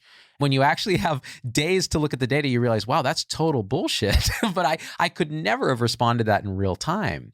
Yeah, I've often thought that the only way to do a debate like that is to do it the way a court interacts, which is using a discovery, right? So you can't present evidence in court without the opposite side seeing the data in discovery, seeing the evidence in discovery, so that you don't get the surprises. You can surprise somebody with your interpretation or a question you're going to ask. There can't be any gotcha moments with new data. And I've often thought the only way you could have an honest debate in any format, whether it's an Oxford-style debate or otherwise, is to have everybody say, this is the only data we're going to debate. Everybody can get as familiar with it as they want. And now let's talk about the opposing views and the opposing ways that we might interpret this. To me, that would be a much more honest way. That's a correct way to do it, exactly. And you want debate. You want conversations. Like, it's stifling that is a terrible. The fact that Malone was deplatformed on these other platforms is why he's on Rogan. So it actually gives people like this that, and I have no idea what his motivations are, right? I mean, you can speculate, but that's all ad hominem stuff, and I'm not going to do it today. But the one interesting thing, other thing I'll say about Malone is it's important actually when you're judging the veracity of somebody or the credibility of somebody, it's important to see who they cite to, right? So at one point he says, listen, Peter Duesberg, you guys remember Peter Duesberg? He's a legendary guy in science because he was an esteemed virologist based out of UC Berkeley, my alma mater. He taught a course that I took actually, and he was known for denying that HIV, the virus, caused AIDS, to the point where he questioned that HIV didn't fulfill Koch's postulates of infectious agent, and his proposal was it's gay behavior, IV drug use, nitrate poppers, basically sin that was causing the immunosuppression, and that AZT and the drugs we were giving were making it worse. He would say things in his German accent like, AZT is AIDS by prescription. He got famous for this because he went to South Africa and actually convinced the president of South Africa that this might be true. And it may well have cost lots of people their lives because they were slow to uptake protease inhibitors, et cetera. So Malone actually cites Duesberg as the esteemed virologist who was canceled by Fauci in the early days. This is not true. Actually, Duesberg continued to teach at Berkeley, where I took his class, where he presented his ideas and we got to debate them. And he was since proved remarkably wrong. And in the same breath, he actually associates with Robert F. Kennedy Jr., who is a known sort of anti-vaccine activist, not a physician. So he's kind of aligned with that camp. And right after Rogan, he went on InfoWars with Alex Jones and started talking about the Great Reset, various conspiracies along those lines. That's the deep end, Alex Jones. Yeah. One of the other things I want to ask you about is the only term that I keep hearing from that, because I have not seen that podcast, is the mass formation psychosis term. Can you say more about what that is? Because I literally have no idea. So the way Malone describes mass formation psychosis, and again, I earlier in this podcast talked about what I think is actually happening with groupthink and these neuronal networks. And the fact that it's important to understand this, any human now can create information and put it out in the world and form a hive mind around it. It's easy to do. You don't need a mainstream position to do it. Now, what Malone is saying is the mainstream, which does control major media like CNN, MSNBC, a lot of the scientific community through funding, things like that, big pharmaceutical companies, has created what he terms, based on the work of a European psychologist, I think, I forget the guy's name, it has created a mass formation psychosis. And he parallels it to what happened with Nazi Germany, which again, if you're resorting to the Nazis, you've kind of already lost the discussion. But I just sort of did something like that, tried to caveat it so that it wouldn't be as idiotic. But I kind of made the point a moment ago that when you prevent people from traveling within or outside of their country, it's within the hemisphere of the most extreme fascist threats, right? Yes, and you immunize yourself by wrapping it in reason. And I think Malone actually did that too, where he was talking here, because this is what he said. I think he's correct in this sense. He said the rules for having a mass formation psychosis where the population is, this is what his words, hypnotized into believing something to the detriment of actual truth, is the following. You need an isolated population where there's been isolation and dissatisfaction. And again, going back to Nazi Germany pre-war, you need a sense of economic destabilization and crisis. You need to kind of silo people off. I forget all the things he listed, but one of them is then you need an entity in authority to say, we have the solution and it is one solution, and that's it. And so his argument is, he says, then really good people, the German people who are hyper-educated, go and do crazy things. And he said, now we're in a situation where the mainstream has created this mass formation psychosis where the only way out, we're in this dangerous situation. You have to lock down, you have to close schools, you have to shut down your way of life and wear masks. And the solution is just this: vaccines. Forget about therapeutics, forget about ivermectin, forget about monoclonals. It's just this. And this is the only way out. And people start to believe it because they're so destabilized from all the other stuff happening. And so they go along with the mass formation. Where I think he's correct is that we are all victims of groupthink. What he ignores is that so is he. And he's part of the reactionary tribe mind that says, no, I'm not comfortable with this, and here are all the crazy things we believe. So that's what mass formation psychosis is from his angle. I really appreciate that, by the way. That was a remarkable tour de force. Do you recommend that people go and watch the podcast so they can hear his arguments out in full and contrast that with what you're saying? Or just as you did with Peter McCullough, where you put out a really nice podcast where you completely unemotionally went through all of his arguments and stated where you thought they were reasonable and unreasonable. Have you done the same thing for this podcast? Man, I knew you were going to ask that. People have been asking me to do it, and I'm so resistant because it's so exhausting to do, but I might just do it. I know Vinay is writing an article on it. He was asked to write a piece on it, so he's going to be addressing the points point by point. At some point, I probably will have to do that. There's a guy who did one online, but he is such a thesis guy. He's so hardcore COVIDian. It's so biased that you can't really take some of the points seriously, and I think people who would believe Malone will never believe this guy. That's right. It actually forces people to kind of dig their heels in on that. Yes, agree. So if you guys have some time, there's still a few other things I want to talk about. And one of them is, what is the exit strategy? We talked about this a couple of weeks ago, which is it's always a good idea to have your exit in mind, whether you're talking about war, whether you're talking about an investment in a company, whatever it is you're doing, a vacation. You should always have an exit in mind. You should always have a plan for when you're going to change this thing back to the new norm.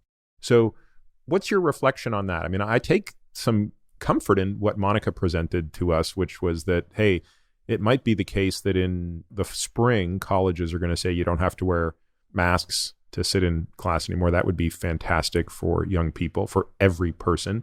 If the TSA and airlines say you no longer have to wear masks, who's mandating that we have to wear masks in airports? I don't even know who that is. FAA. FAA, yeah. Yeah, fair enough. Yeah, TSA. They're doing enough to it. So, okay, do you guys think that in 3 months there will be no more mandatory masking anywhere in the country? I think in a matter of a month or two, you're going to have very low levels of Omicron around. Almost nobody left who's not already had it or strong immunity. And I think people are going to be so giddy to move on that the fatigue is just going to hit all-time highs and people are going to turn the page. And I think you're going to see a sentiment really flip in most of the country. Now, if you remember, the opioid epidemic was nightly news every night, and we all were sort of in touch with it. And then overnight, in one day, the media shifted their attention, and it was almost as if within 24 hours, people forgot we even had an opioid epidemic. And I think there's going to be an even bigger flip pretty soon. It may be something distracting. It may be other news. It may be a concert in Central Park where people just finally feel liberated. It may be a landmark event, but I do think people are going to shift their attention very soon when we get to very low levels of Omicron, which the UK and South Africa would suggest in a preview that that's about a month or two away. Just to push back on that, Marty, we're going to either have Omicron come back next winter or we're going to have Epsilon show up next winter. And presumably case rates will be high again and mortality and hospitalizations will be relatively low. But what will prevent us from backsliding into the state of panic? Well, I think part of it's going to be geography. I've really enjoyed my time in Florida during the pandemic. I feel like I'm just enjoying life. I'm a million times happier here. I don't have to get a colonoscopy to go into a restaurant in New York or anything like that. So think about all those missed polyps, though, Marty. I mean, yeah, there's a downside. Marty. There's a downside. That's not very good public health messaging.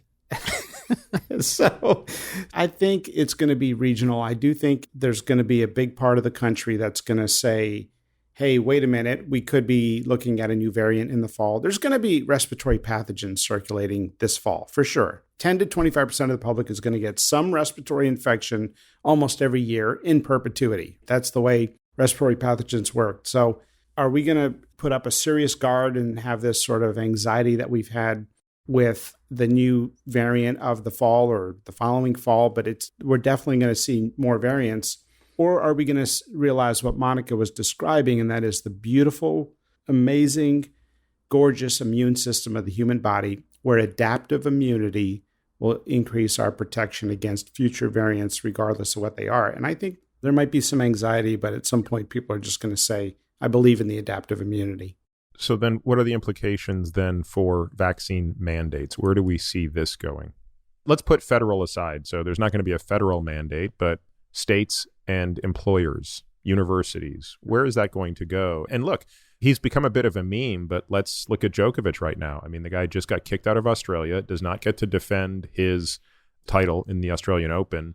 I think there's two ways people are talking about this. One is the rules are the rules. You're not exempt. And I think that's a fair statement, right? If Australia has this rule and it applies to everyone, then it should also apply to the best tennis player in the world.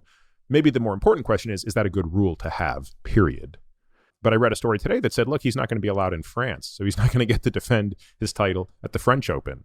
And if he's not going to get to defend there, I mean, is he not going to get to defend his title at Wimbledon? I mean, is Djokovic never going to play another major because he's not vaccinated? To me, until this question gets resolved, there's no exit strategy. Where do we see this going? See, this is why we need to have these discussions, because what is the incremental value now of mandating vaccines? And Vinay talks about this a lot, Vinay Prasad. He says, how many people are actually at risk of high complications? And of those, how many are unvaccinated? And of those, how many will mandates actually reach them? And the answer is probably much less than you think. So instead, there are these sort of shotgun mandates that affect a lot of people that really it matters much less. You have these epiphenomenon like Djokovic, who now can't play, and we're polarizing society more along these like peri-religious lines. So at some point, we just have to say what I think we've all been saying a little bit, and Monica is effectively saying, which is it's now an individual choice. You can vaccinate, you can wear a mask or not, and you can take the precautions that you need to, and Omicron will be the great equalizer that immunizes a lot of people and will then be on the other side of this, where we don't need mandates and policy stuff. We have to have those conversations, but even opening your mouth about it is taboo within certain hive mind states. I think it also requires a degree of thick skin. Peter, you and I both have attested to it's a state of suffering having to even deal with this stuff because of the amount of craziness that we see. So we have to just thicken our skin and say, no, but we're going to keep talking about it, because what's the end point? What's the exit strategy? I don't know why I find myself, we talked about this last time, having much more empathy for people who don't see eye to eye with me on vaccines, who are anti-vax. And even though I don't agree with them scientifically, and I don't agree with the facts that they cite in some circumstances, if not most circumstances, I'm curious as to what it says about me as a person, good, bad, or indifferent, that I can't imagine that you would force somebody to get a vaccine in this situation. I reserve the right to say maybe one day a pathogen will come along that is so deadly, for which there is no treatment, for which transmission is eliminated by a vaccine, and for which the vaccine is so incredibly safe, where I might change my mind. I might reserve the right to say, you know what, we're going to have to mandate this shit. But I can't say it with this fact set. What you just did, where you said, this is what would convince me to do something, is a key thing.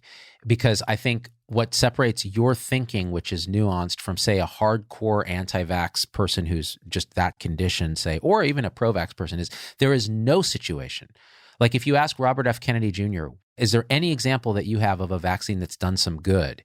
And I was part of this documentary where he was involved, so I've seen this. It's not been released. He says something to the effect of, I don't know if I can even point to anything. It's like, well, so there's nothing that would convince you. There's no status.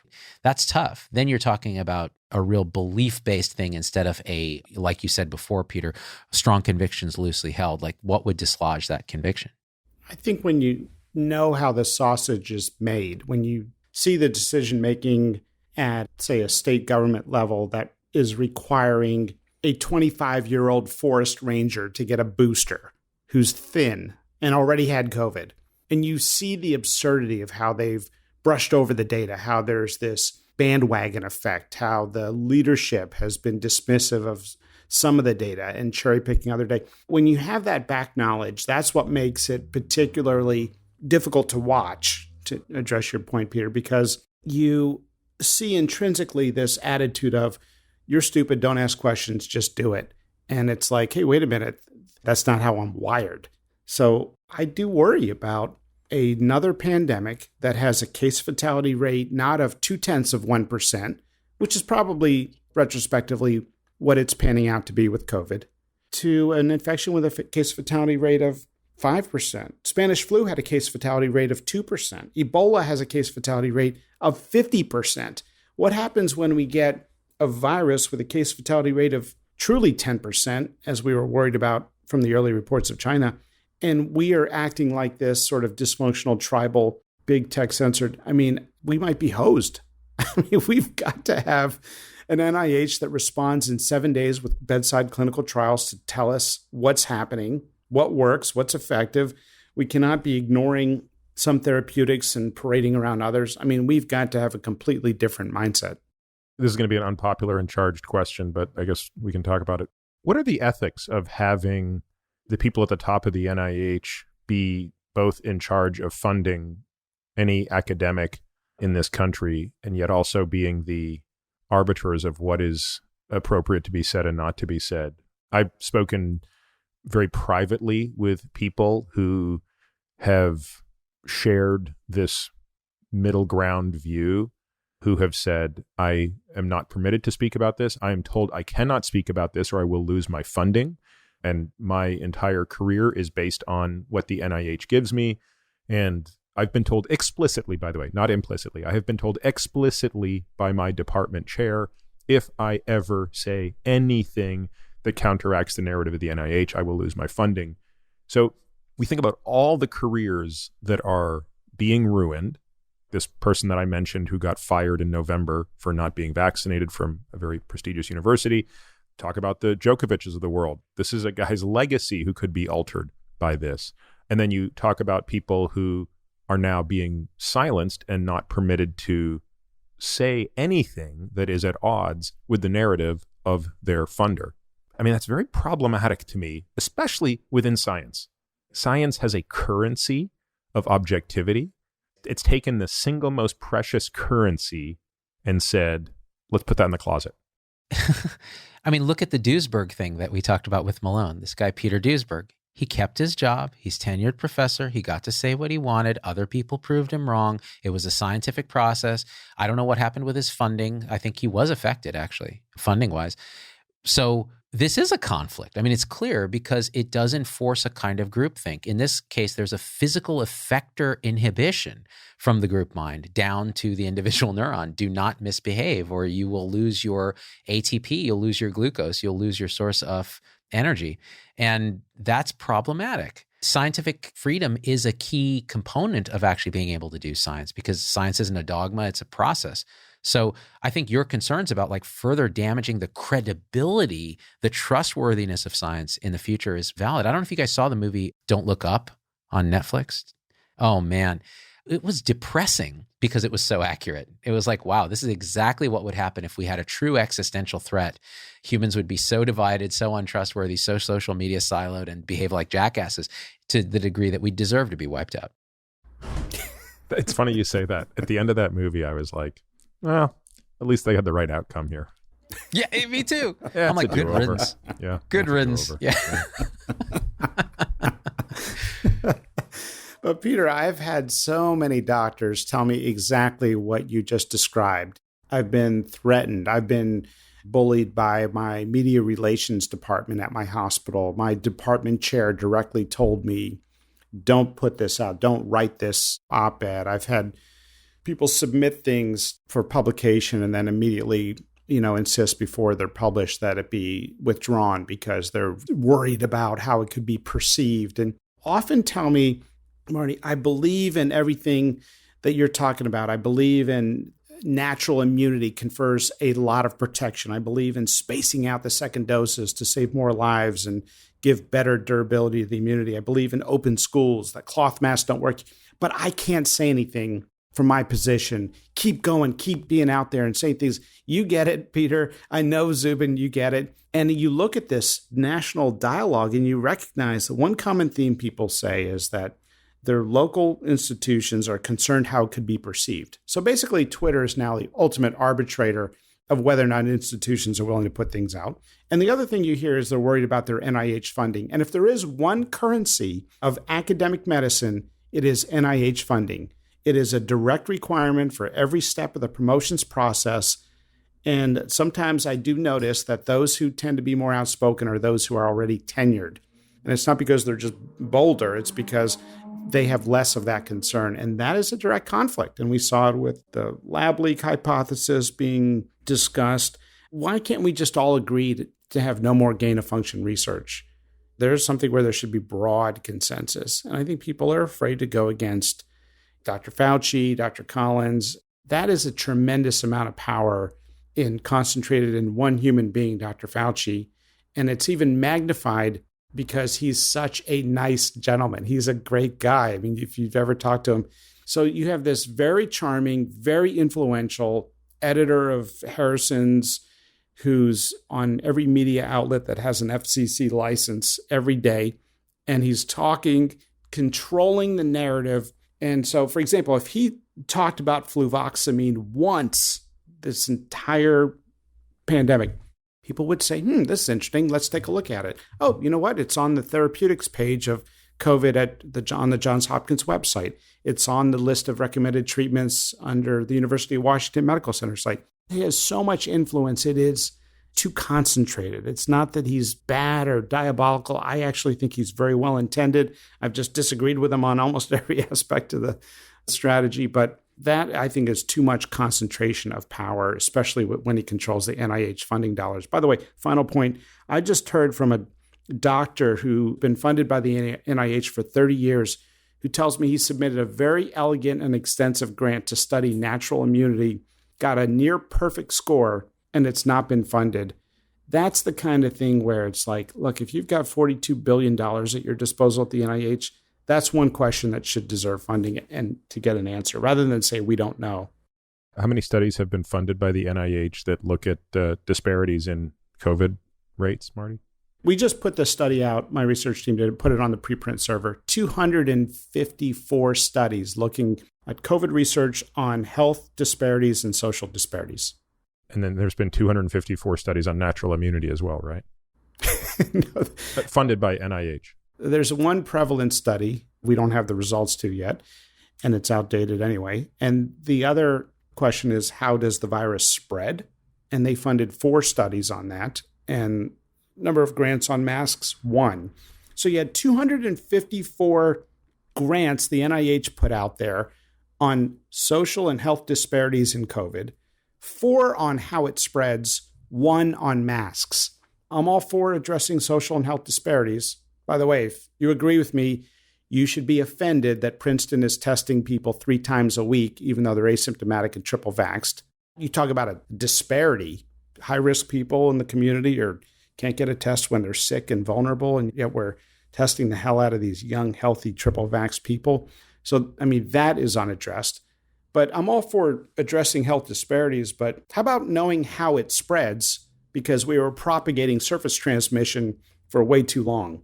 Or actually understanding what the natural history of the disease is vis-a-vis the immune system in the people who were infected without a vaccine. But yeah, no, these are trite questions. Gentlemen, any thoughts before we wrap this up? We promised we were going to keep this short, and we kind of failed. I got to say this. I'm going to defend Fauci for a second from one particular entity. The New York Post ran a piece about Fauci's finances that were disclosed. And I took personal offense to this because the guy's 80. And this is what he has, Peter. You'll appreciate this as a financially literate individual. Marty, not so much. I know Marty's fast and loose with his money. He's all over Swiss bank accounts. He's just crazy. So Fauci had $10 million in retirement stock assets that were diversified across very boring mutual funds at age 80-something, right? And also a $50,000 stake in a small Italian restaurant in San Francisco.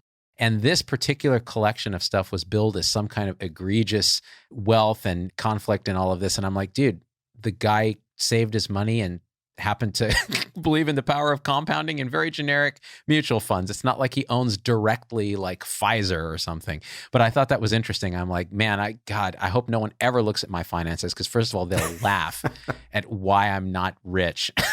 I'm like, what is this guy doing? Yeah, no, that's an interesting point. Well, first of all, I mean, that's a great example of, because he's a public servant, right? I mean, he's been a public servant his whole life. It's wonderful to see that he's been fastidiously saving, investing, and letting the miracle of compounding do its thing in his favor. And I mean, I think that's the problem with both sides of this. When you view him as the Pope and he's so holy that any questioning of him is tantamount to treason, you're equally egregious to when you just think that everything he does is horrible. And when we've established that nuance is not the forte of the mob. So anyway, gentlemen, I thank you again for this. And I know we were all made infinitely better by Monica's presence here. She elevated the game quite a bit. Yes. He's awesome. All right, guys. Well, I keep saying we'll never do this again, but I'm not going to say never. So I don't think we'll be doing it for a while. I think we've said all we need to say on this subject. Thank you, Peter. And thanks for diversifying our crew with some estrogen and keeping it really interesting and relevant, I think, to people who are starving for, again, some honest discussion. Yeah, great to see you, Peter. Great to see you, Zubin. Thank you for listening to this week's episode of The Drive. If you're interested in diving deeper into any topics we discuss, we've created a membership program that allows us to bring you more in-depth, exclusive content without relying on paid ads. It's our goal to ensure members get back much more than the price of the subscription. Now, to that end, membership benefits include a bunch of things. 1, totally kick-ass comprehensive podcast show notes that detail every topic, paper, person, thing we discuss on each episode. The word on the street is nobody's show notes rival these. Monthly AMA episodes or Ask Me Anything episodes, hearing these episodes completely. Access to our private podcast feed that allows you to hear everything without having to listen to spiels like this.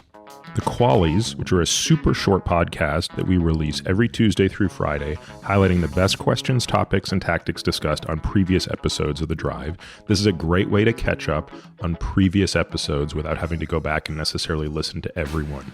Steep discounts on products that I believe in, but for which I'm not getting paid to endorse.